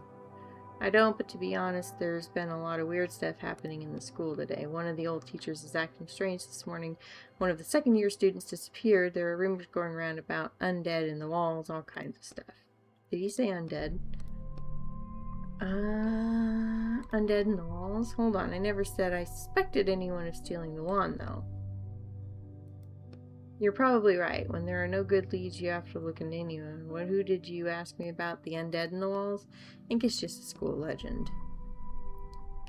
Pauses, gathering his thoughts, and continues, but now that I think about it, people have been talking about them a lot lately. You should ask the students in the dorms. They might know more.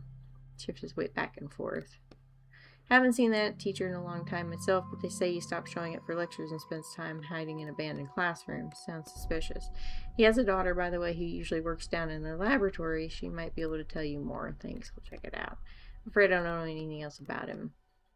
It's nothing really, just some bad student no one can find. I think he probably ran away. It happens every semester. School of Magic isn't really all that prestigious nowadays. We could be studying to be lawyers or going to military school instead. I don't know him, but I saw the receptionist putting up some flyers about the search. You should ask her. Did you find out anything else?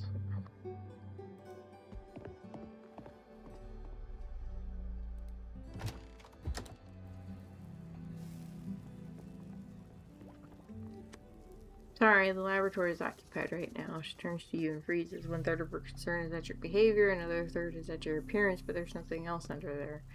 I've been tasked with finding Cornelius's wand. I wanted to look around in here. You're alright. Sorry if I scared you. No, it's fine. She turns around and pretends to be busy with work, but her hands are shaking slightly. Do you know anything about the missing wand? About what? Cornelius's wand. It was stolen today. Oh no, I don't know anything. Her hands start shaking even harder. Stop pushing her. Fine. Listen, I can see something worrying you. Maybe I can help? I won't tell anyone. You can trust me. The girl turns around and looks at you. Her eyes are full of doubt. One of the teachers here is my father. He's been acting really strange recently. I'm worried that he got caught up in something bad. I'd be grateful if you can find out what's happening with him. She turns to you again, but keeps her eyes on the floor. Got it. I'll go look for the strange teacher. Make it. Got tools.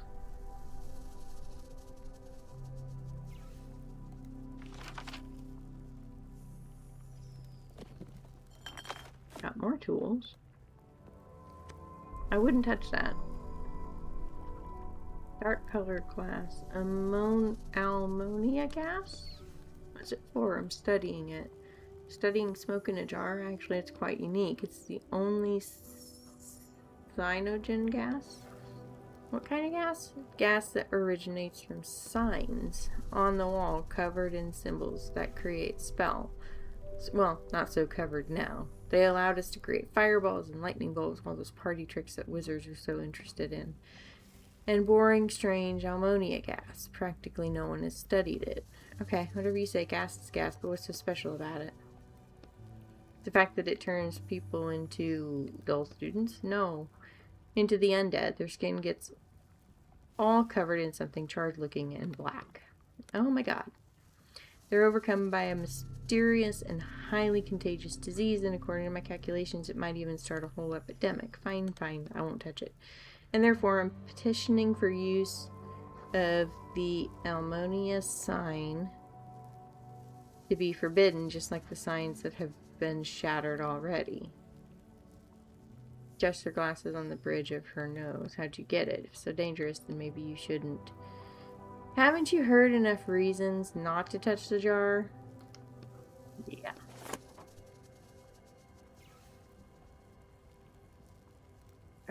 Let's see if we can find more parts. Because I need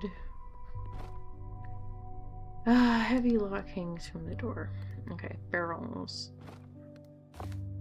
Crowbar parts.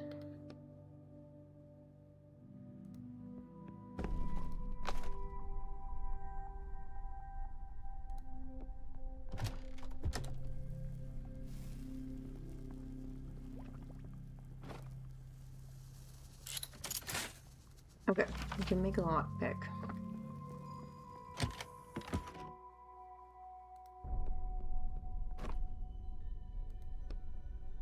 But it has to have a key.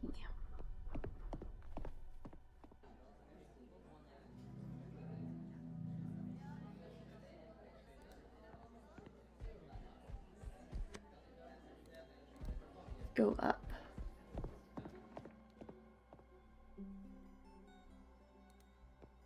I think this is the room. Checks the paper. Goes into classroom.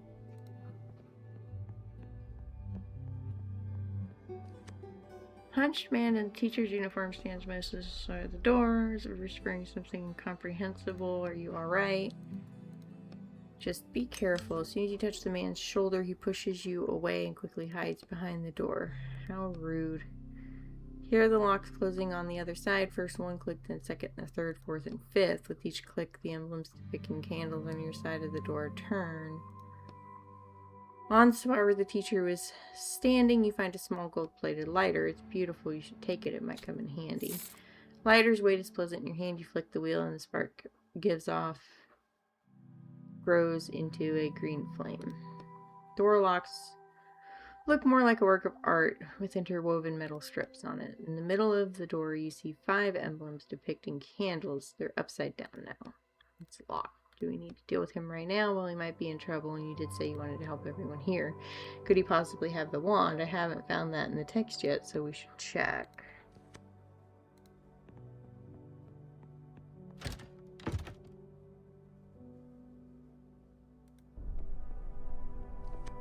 Candlestick holding an unlit candle catches your eye. Look, that candle looks like the ones we saw on the strange teacher's door.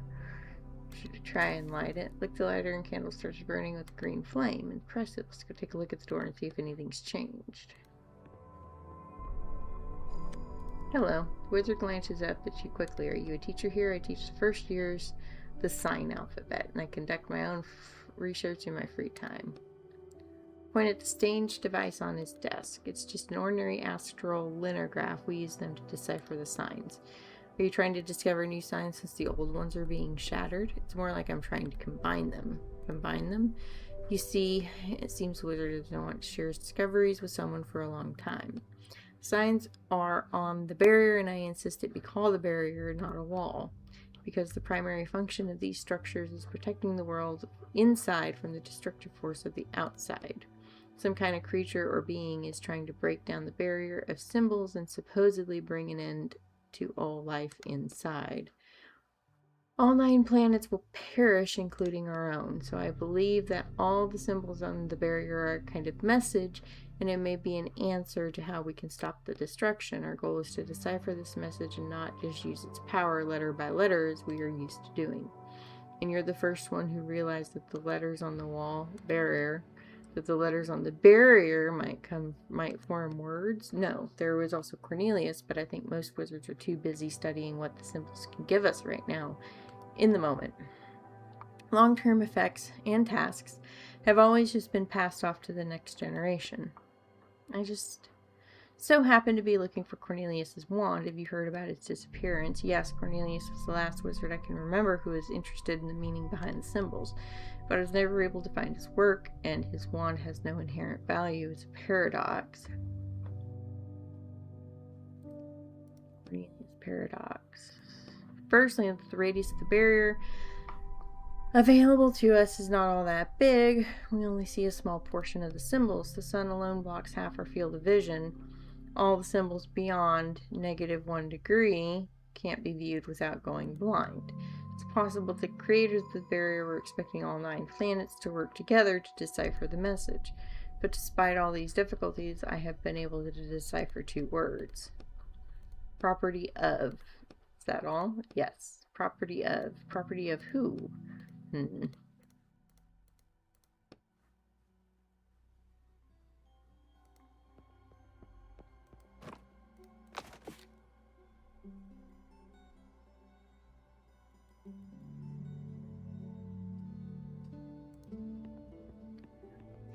Oh, man.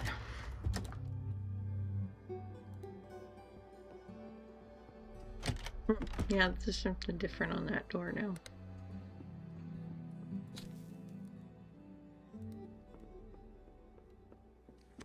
The old headmaster is digging through the papers on his desk and doesn't seem to pay any attention to you. Did you steal the wand?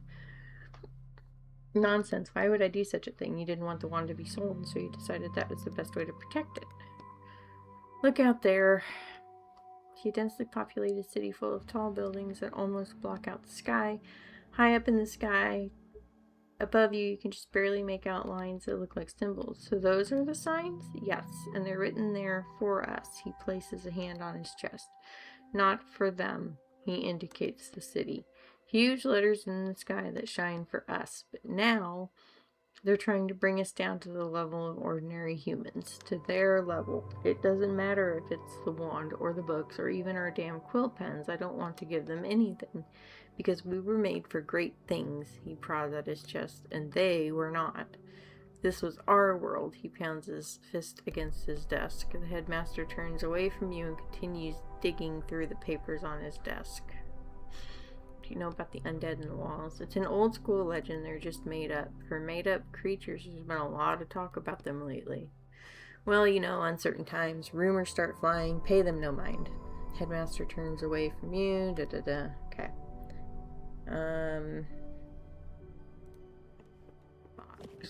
Crowbar parts. Briefcase has to be here for a reason. Old habits die hard, huh? Decided to steal the headmaster's papers? Call it writer's intuition. There's something important inside. Not every prop is Chekhov's gun. You try to force the briefcase open with your bare hands, but it makes a traitorous creaking sound. Shh! You don't want the headmaster to hear you, do you? Insert the lockpick into the briefcase's lock, trying to be as quiet as you can, and quickly pick the lock. That was worth it.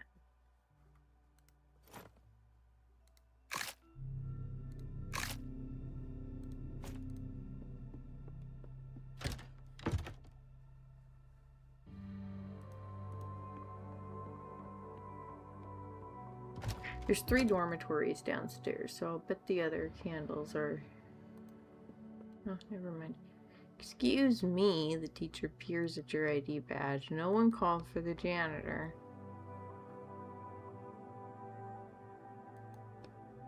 You sit down at the nearest empty desk. The lecturer stares at you in the eye, trying to figure out what you're up to. You spend a few minutes under it, and eventually she looks away. Fine, let's continue. Now time to check your homework. Yes. List the great wizards of the Bronze Era. Dori, Mori, Rebus, Nemus, and Shedis, Metis. He barely holds back his laughter. Excellent. Fortunately, the popularity of those names passed along with the Bronze Era itself. And what is meant by the Bronze Era? The period after the first science came to fruition, the first through seventh generation of wizards.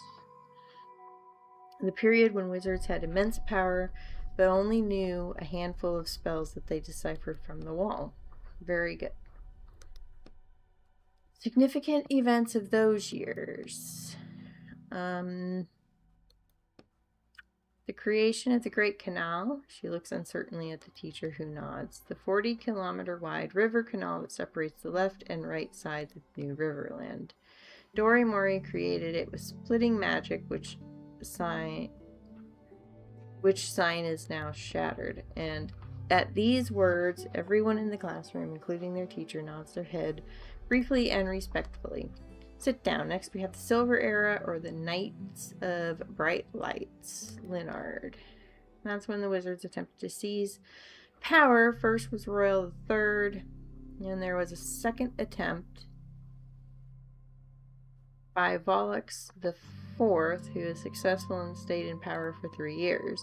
Light-haired boy recites these words quickly, almost automatically. And you can also tell us about the Golden Era, please. That was the period when relations between wizards and ordinary people started to be regulated, when magic clinics, Baratus combat magic institutes, and other magic institutions, including our school, were built. Good. I'm glad I didn't need to pull the answers out of you word by word this time. That's all for today. Gonna sit here all day? Okay, I'll move on. I wanted to light the... Oh, there we go.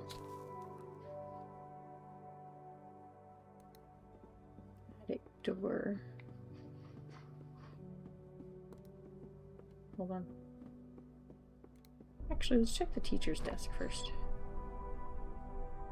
Oh, but it's locked. Why not? If the drawer is closed, there must be something useful in there.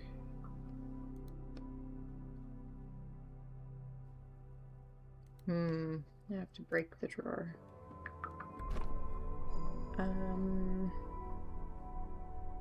I don't have enough.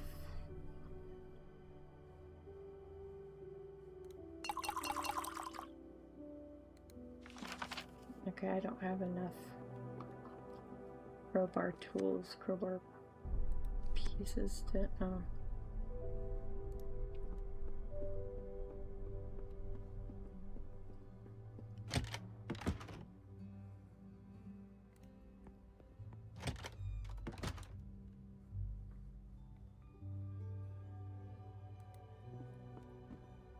Pardon me, are you here for the lecture too?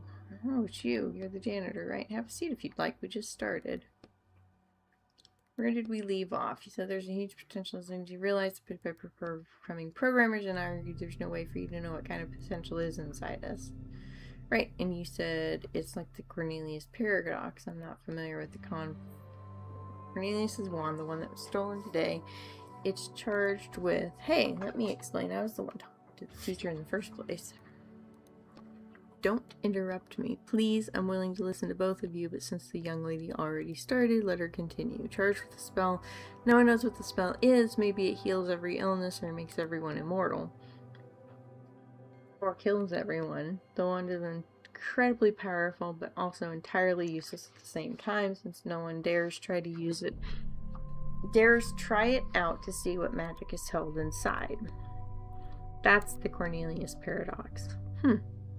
It may be relevant to our topic today too, but if I was in your position, I would be more optimistic.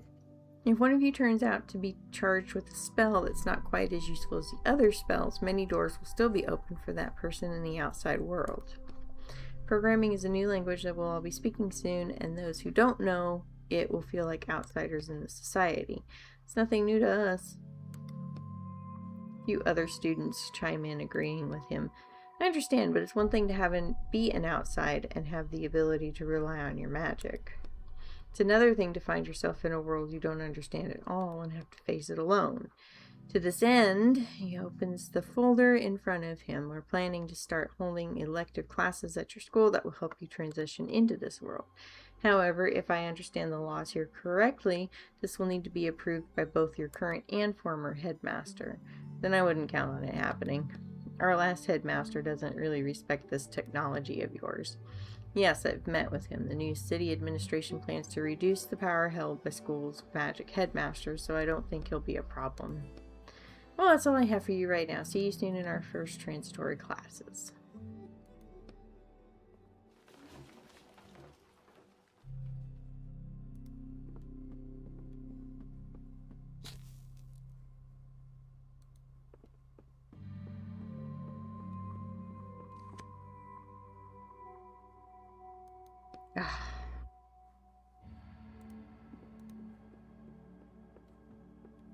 Let's see if I can find the keys.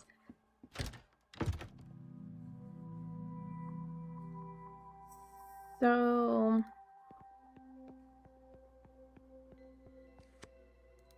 we need another door, or we need another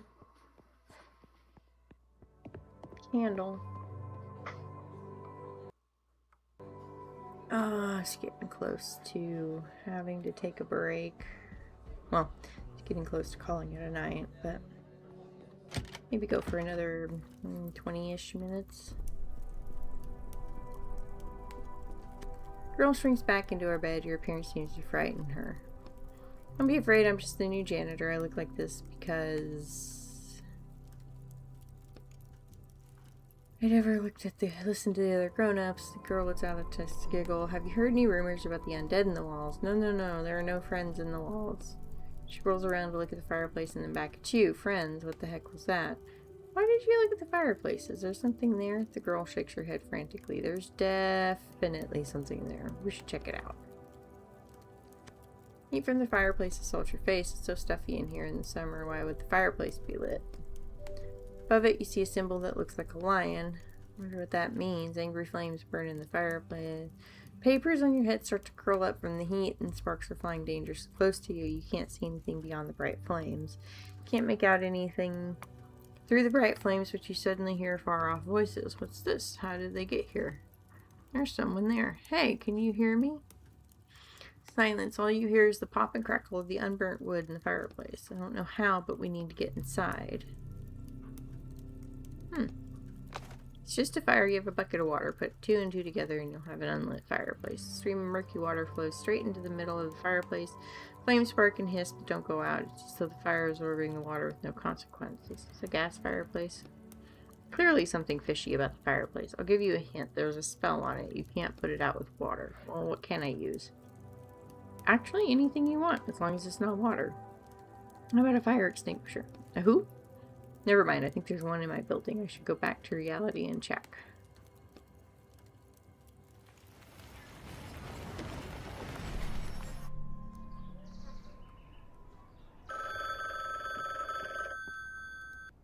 Yes. Hello? Well, do you have the wand yet? I only just started the book. Well, snap to it. The client's been calling me asking about it. Why such a rush? There's a lot of money at stake, Walker. A lot. Better if I don't hurry. I need to be careful about what I do. You know what's even better? Hurrying and being careful. How's that for a plan? Alright, I'll try to speed things up. Get going. Television.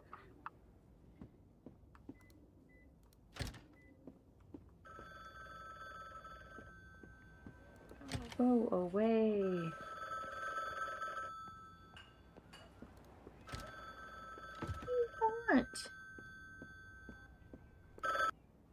I'll get your wand. Just leave me alone. Etienne Quist? Oh, yes, that's me. Mr. Quist, I'm calling you from the Riders Police Department. Were you notified that you would be contacted for questioning? It's about your neighbor.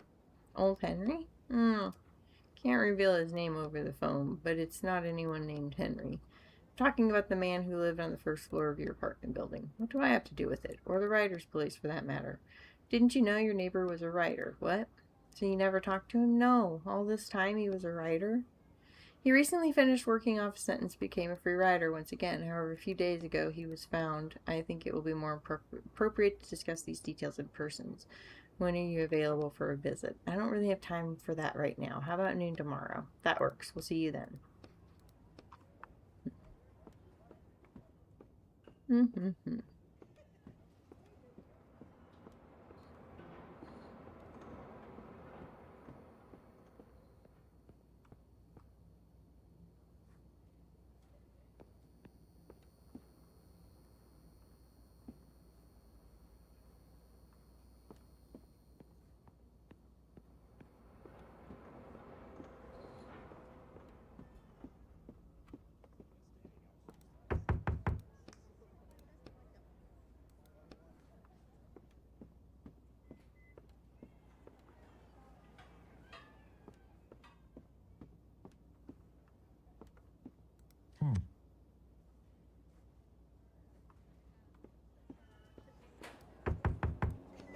Hello, sorry to bother you.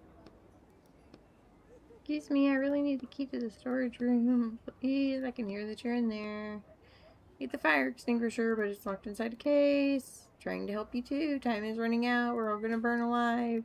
What are you shouting about? Oh, hello. I don't smell smoke. Where's this? It's just started. I'm not lying. I think something happened with the wiring. What, do you want me to wait around while my apartment burns down? Then will you believe me? When the flames spread to the hallways in your apartment too? Alright, you don't have to yell. Just bring it back later.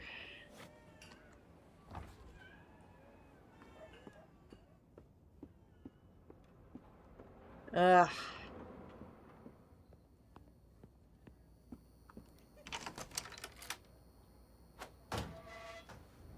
Alright, we're gonna see if we can finish this book before I have to call it a night.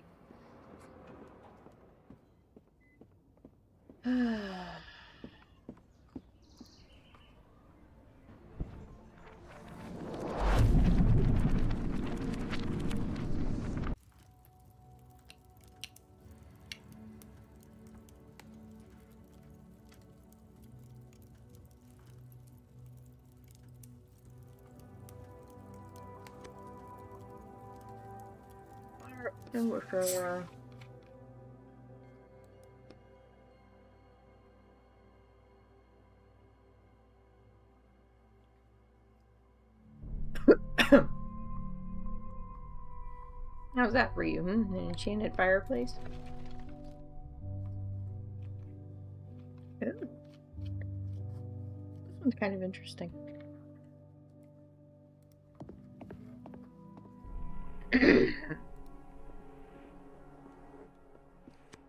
Group of girls stands by the way out, which is blocked off with stones. Their hands and robes are dirty and dusty. Looks like they were trying to clear the way.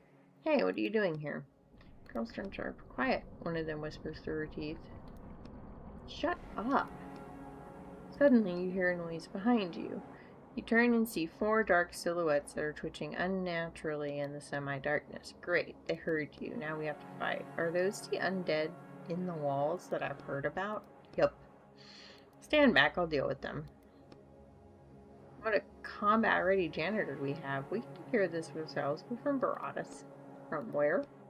We're combat wizards. Oh, I've heard something about you, but let me try and deal with them first.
Girls look at you with interest. Not bad, but we would have been able to fight them ourselves.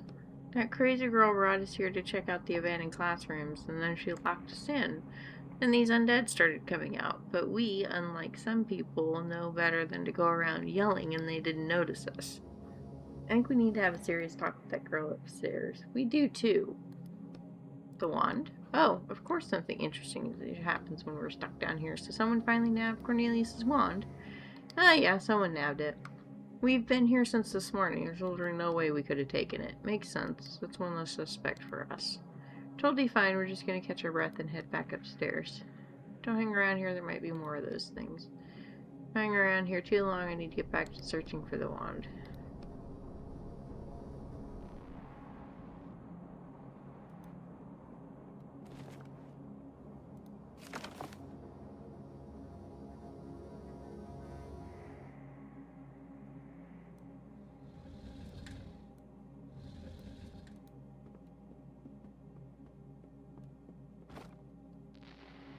Bed is just covered in a thick layer of dust. It's dark in here, but that's not a problem. You can open the lock by the sound. Rock, pick into the hole, and lock opens with a click. Ooh. Somehow I think that's just for ink. Yeah, it's just for making ink.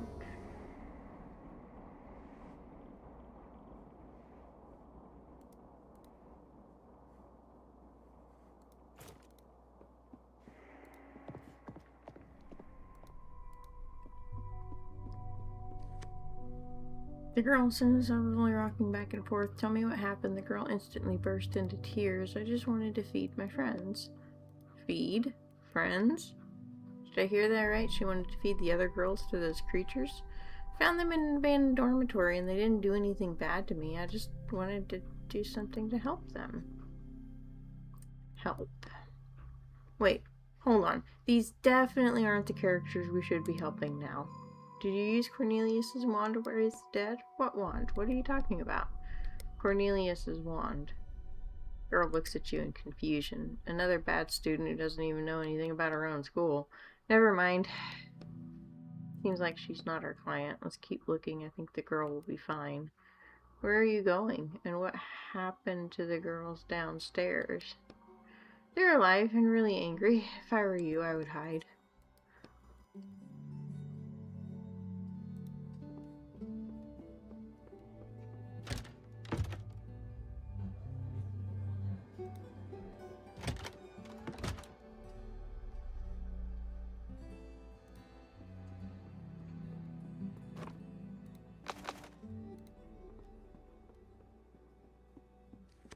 What do you want? You see a shifty-looking student. The frame of a giant portrait is sticking out from under his bed.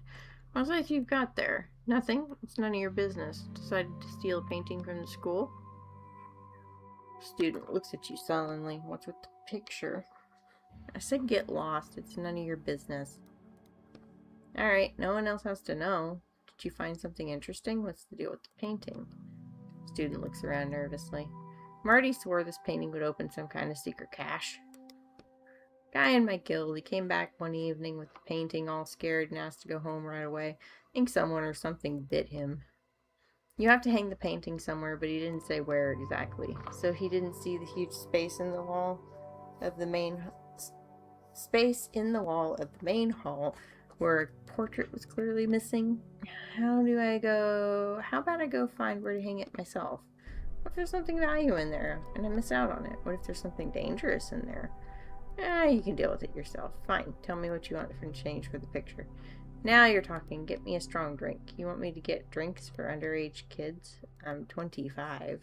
Then why are you still in school? Figure it out yourself. I was held back a few times in my second year. Yeah, you do that.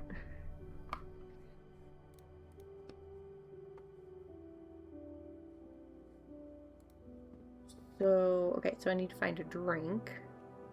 I may not get through this one. This one's a little bit more involved than the robot book.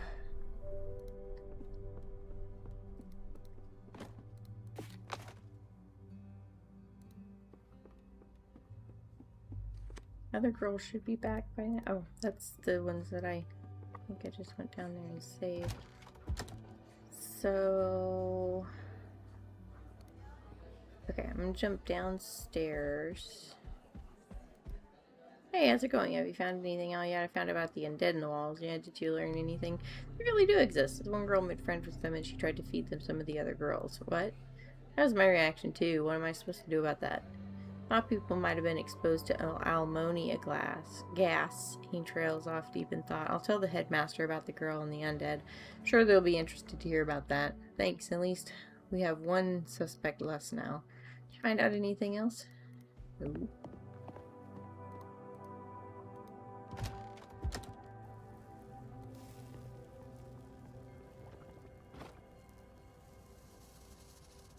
Dang, I'm short a...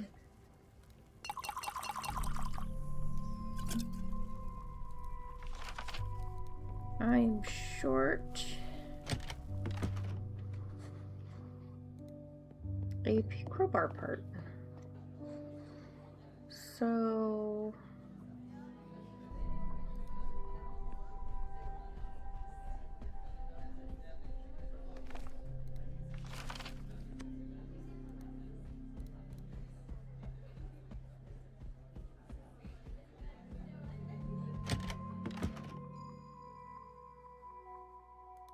Okay.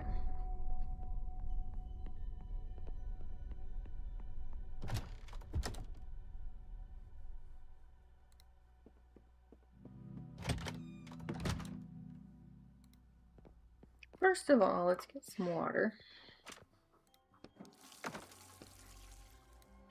Second of all, let's go jump in the library.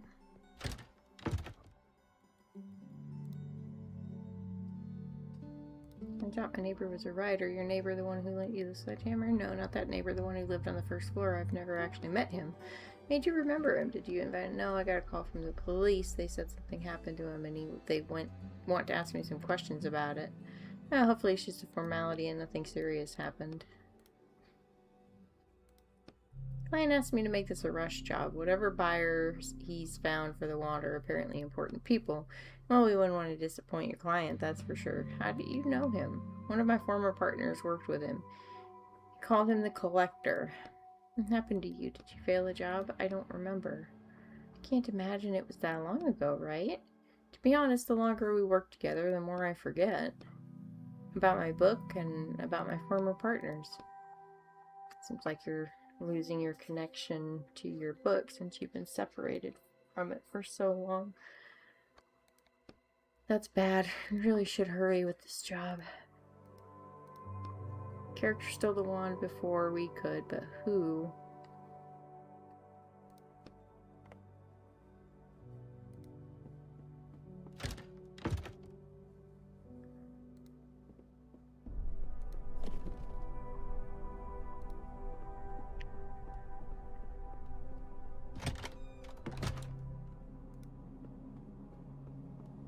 I think it said I could use a lockpick. Maybe not though. Yeah. Turns out to be a simple one and you quickly open it.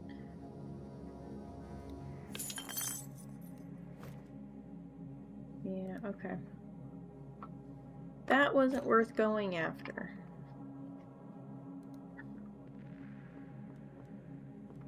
Ah.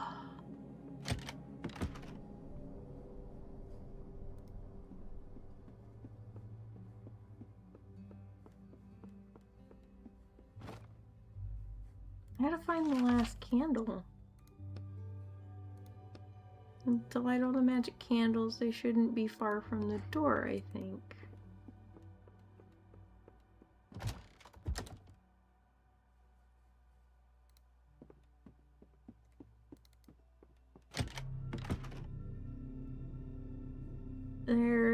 Okay, there's 5, supposed to be 5. Looks like one portrait is missing.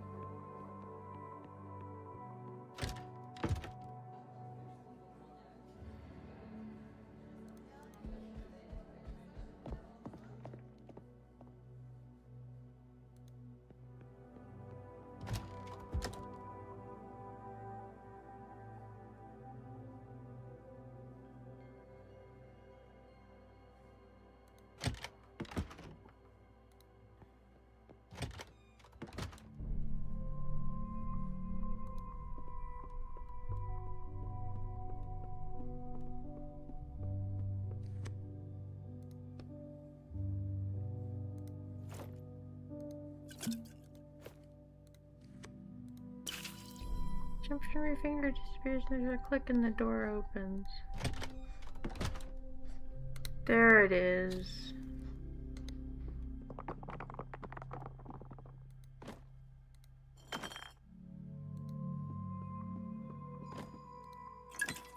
Bottled wine. I'll hang on to that. So could you avoid spending money on food in the real world since you can eat and drink in a book? Like I said before, everything I take out of books doesn't last, I remember, but you'd be taking the food out of the book inside you. So it works the same way. It just dissolves in front of me, which doesn't feel particularly pleasant, by the way. So you've tried, only with alcohol.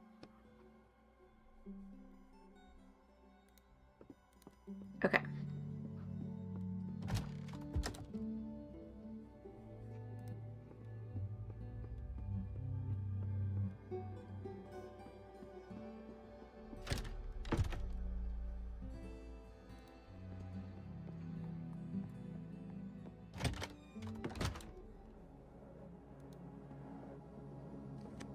The man is on his knees, covered in different variations of the same symbol. That's the healing magic symbol. I knew right away that you were from the Inquisition. Do with me what you will, I no longer care. I tried everything. He sits down heavily on the floor and starts slowly balling up sheets of paper with scribbled writing all over them. Tried shifting the coordinates of the symbol by the lowest possible degree. That's 3 years in wizard jail.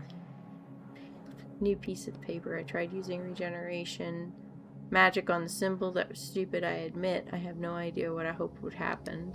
That's 1 year of community service. Damn, I even tried to buy a wand with a healing spell inside it, but you can't find them anymore. That's 2 years of hard labor. Raises his eyes to you, and you see that his face is literally covered in strange, painful-looking cracks. I never saw a disease like that in all my years of practice. So, you were a doctor? I believe so. The man notices your janitor ID badge and freezes. Wait a minute, you're not from the Inquisition. No, then just who in the hell are you? Daughter is worried about you. She asked me to check on you and see how you were. And judging by all of this, you're not great. Yes, you're right. Out of all the damn symbols out there, the one that's keeping me alive was shattered. What? Cornelius's wand? Why would I steal that? I don't know. Maybe it would help you. What if there's healing magic being held inside of it? Even if there was, one spell would only last a week, and then the sickness would come back. Finally found this chapter in the text. There's nothing to do.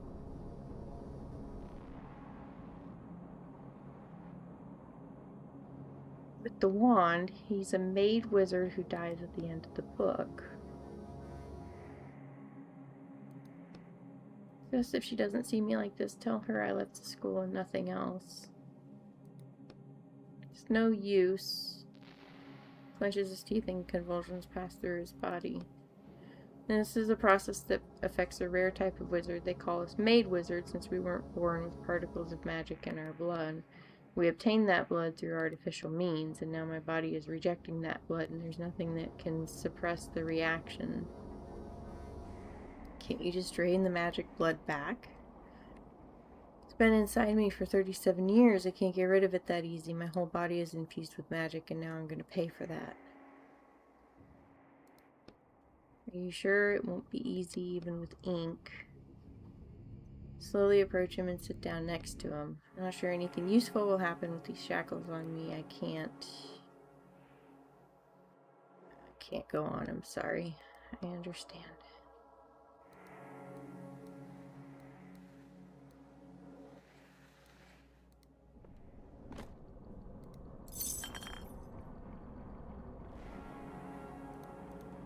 Okay. So now we go down the stairs.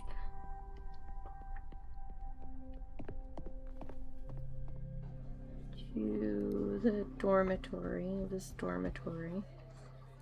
Teacher didn't do it. What went wrong with him? He was sick, but he didn't touch the wand. Glad to hear it. That's one less suspect, right? Did you find anything else? I think it's that kid. I'm sorry. I really do. I think it's that kid. 7:42. I'm gonna have to go soon. Yeah, here you go. Took you long enough. Are you gonna take it or am I leaving? Yeah, I'll take it. What was it you wanted the painting go on? It's ugly art anyways. Okay.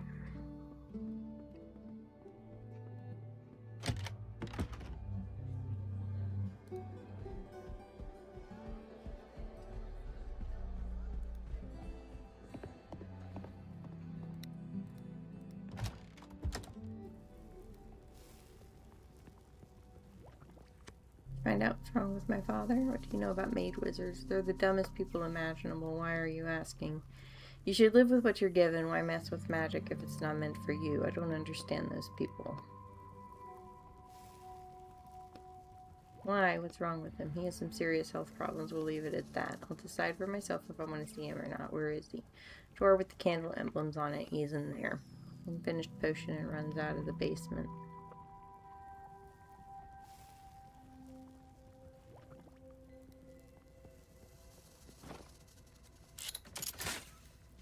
Alright, I got a crowbar now. I want to go back up there and see if anything's changed. Maybe I will.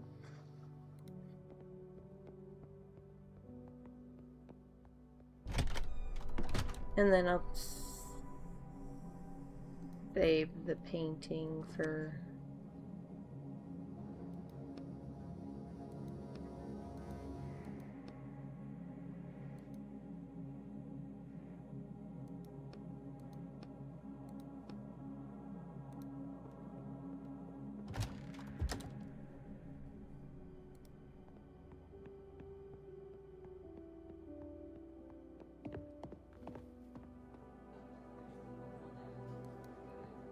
Maybe if I park myself here, I'll remember where I'm at with this. Alright. Good night, everybody. And I will probably be back Monday. If I am back Saturday, it's probably going to be with, like, I don't know, maybe theater rhythm or something like that.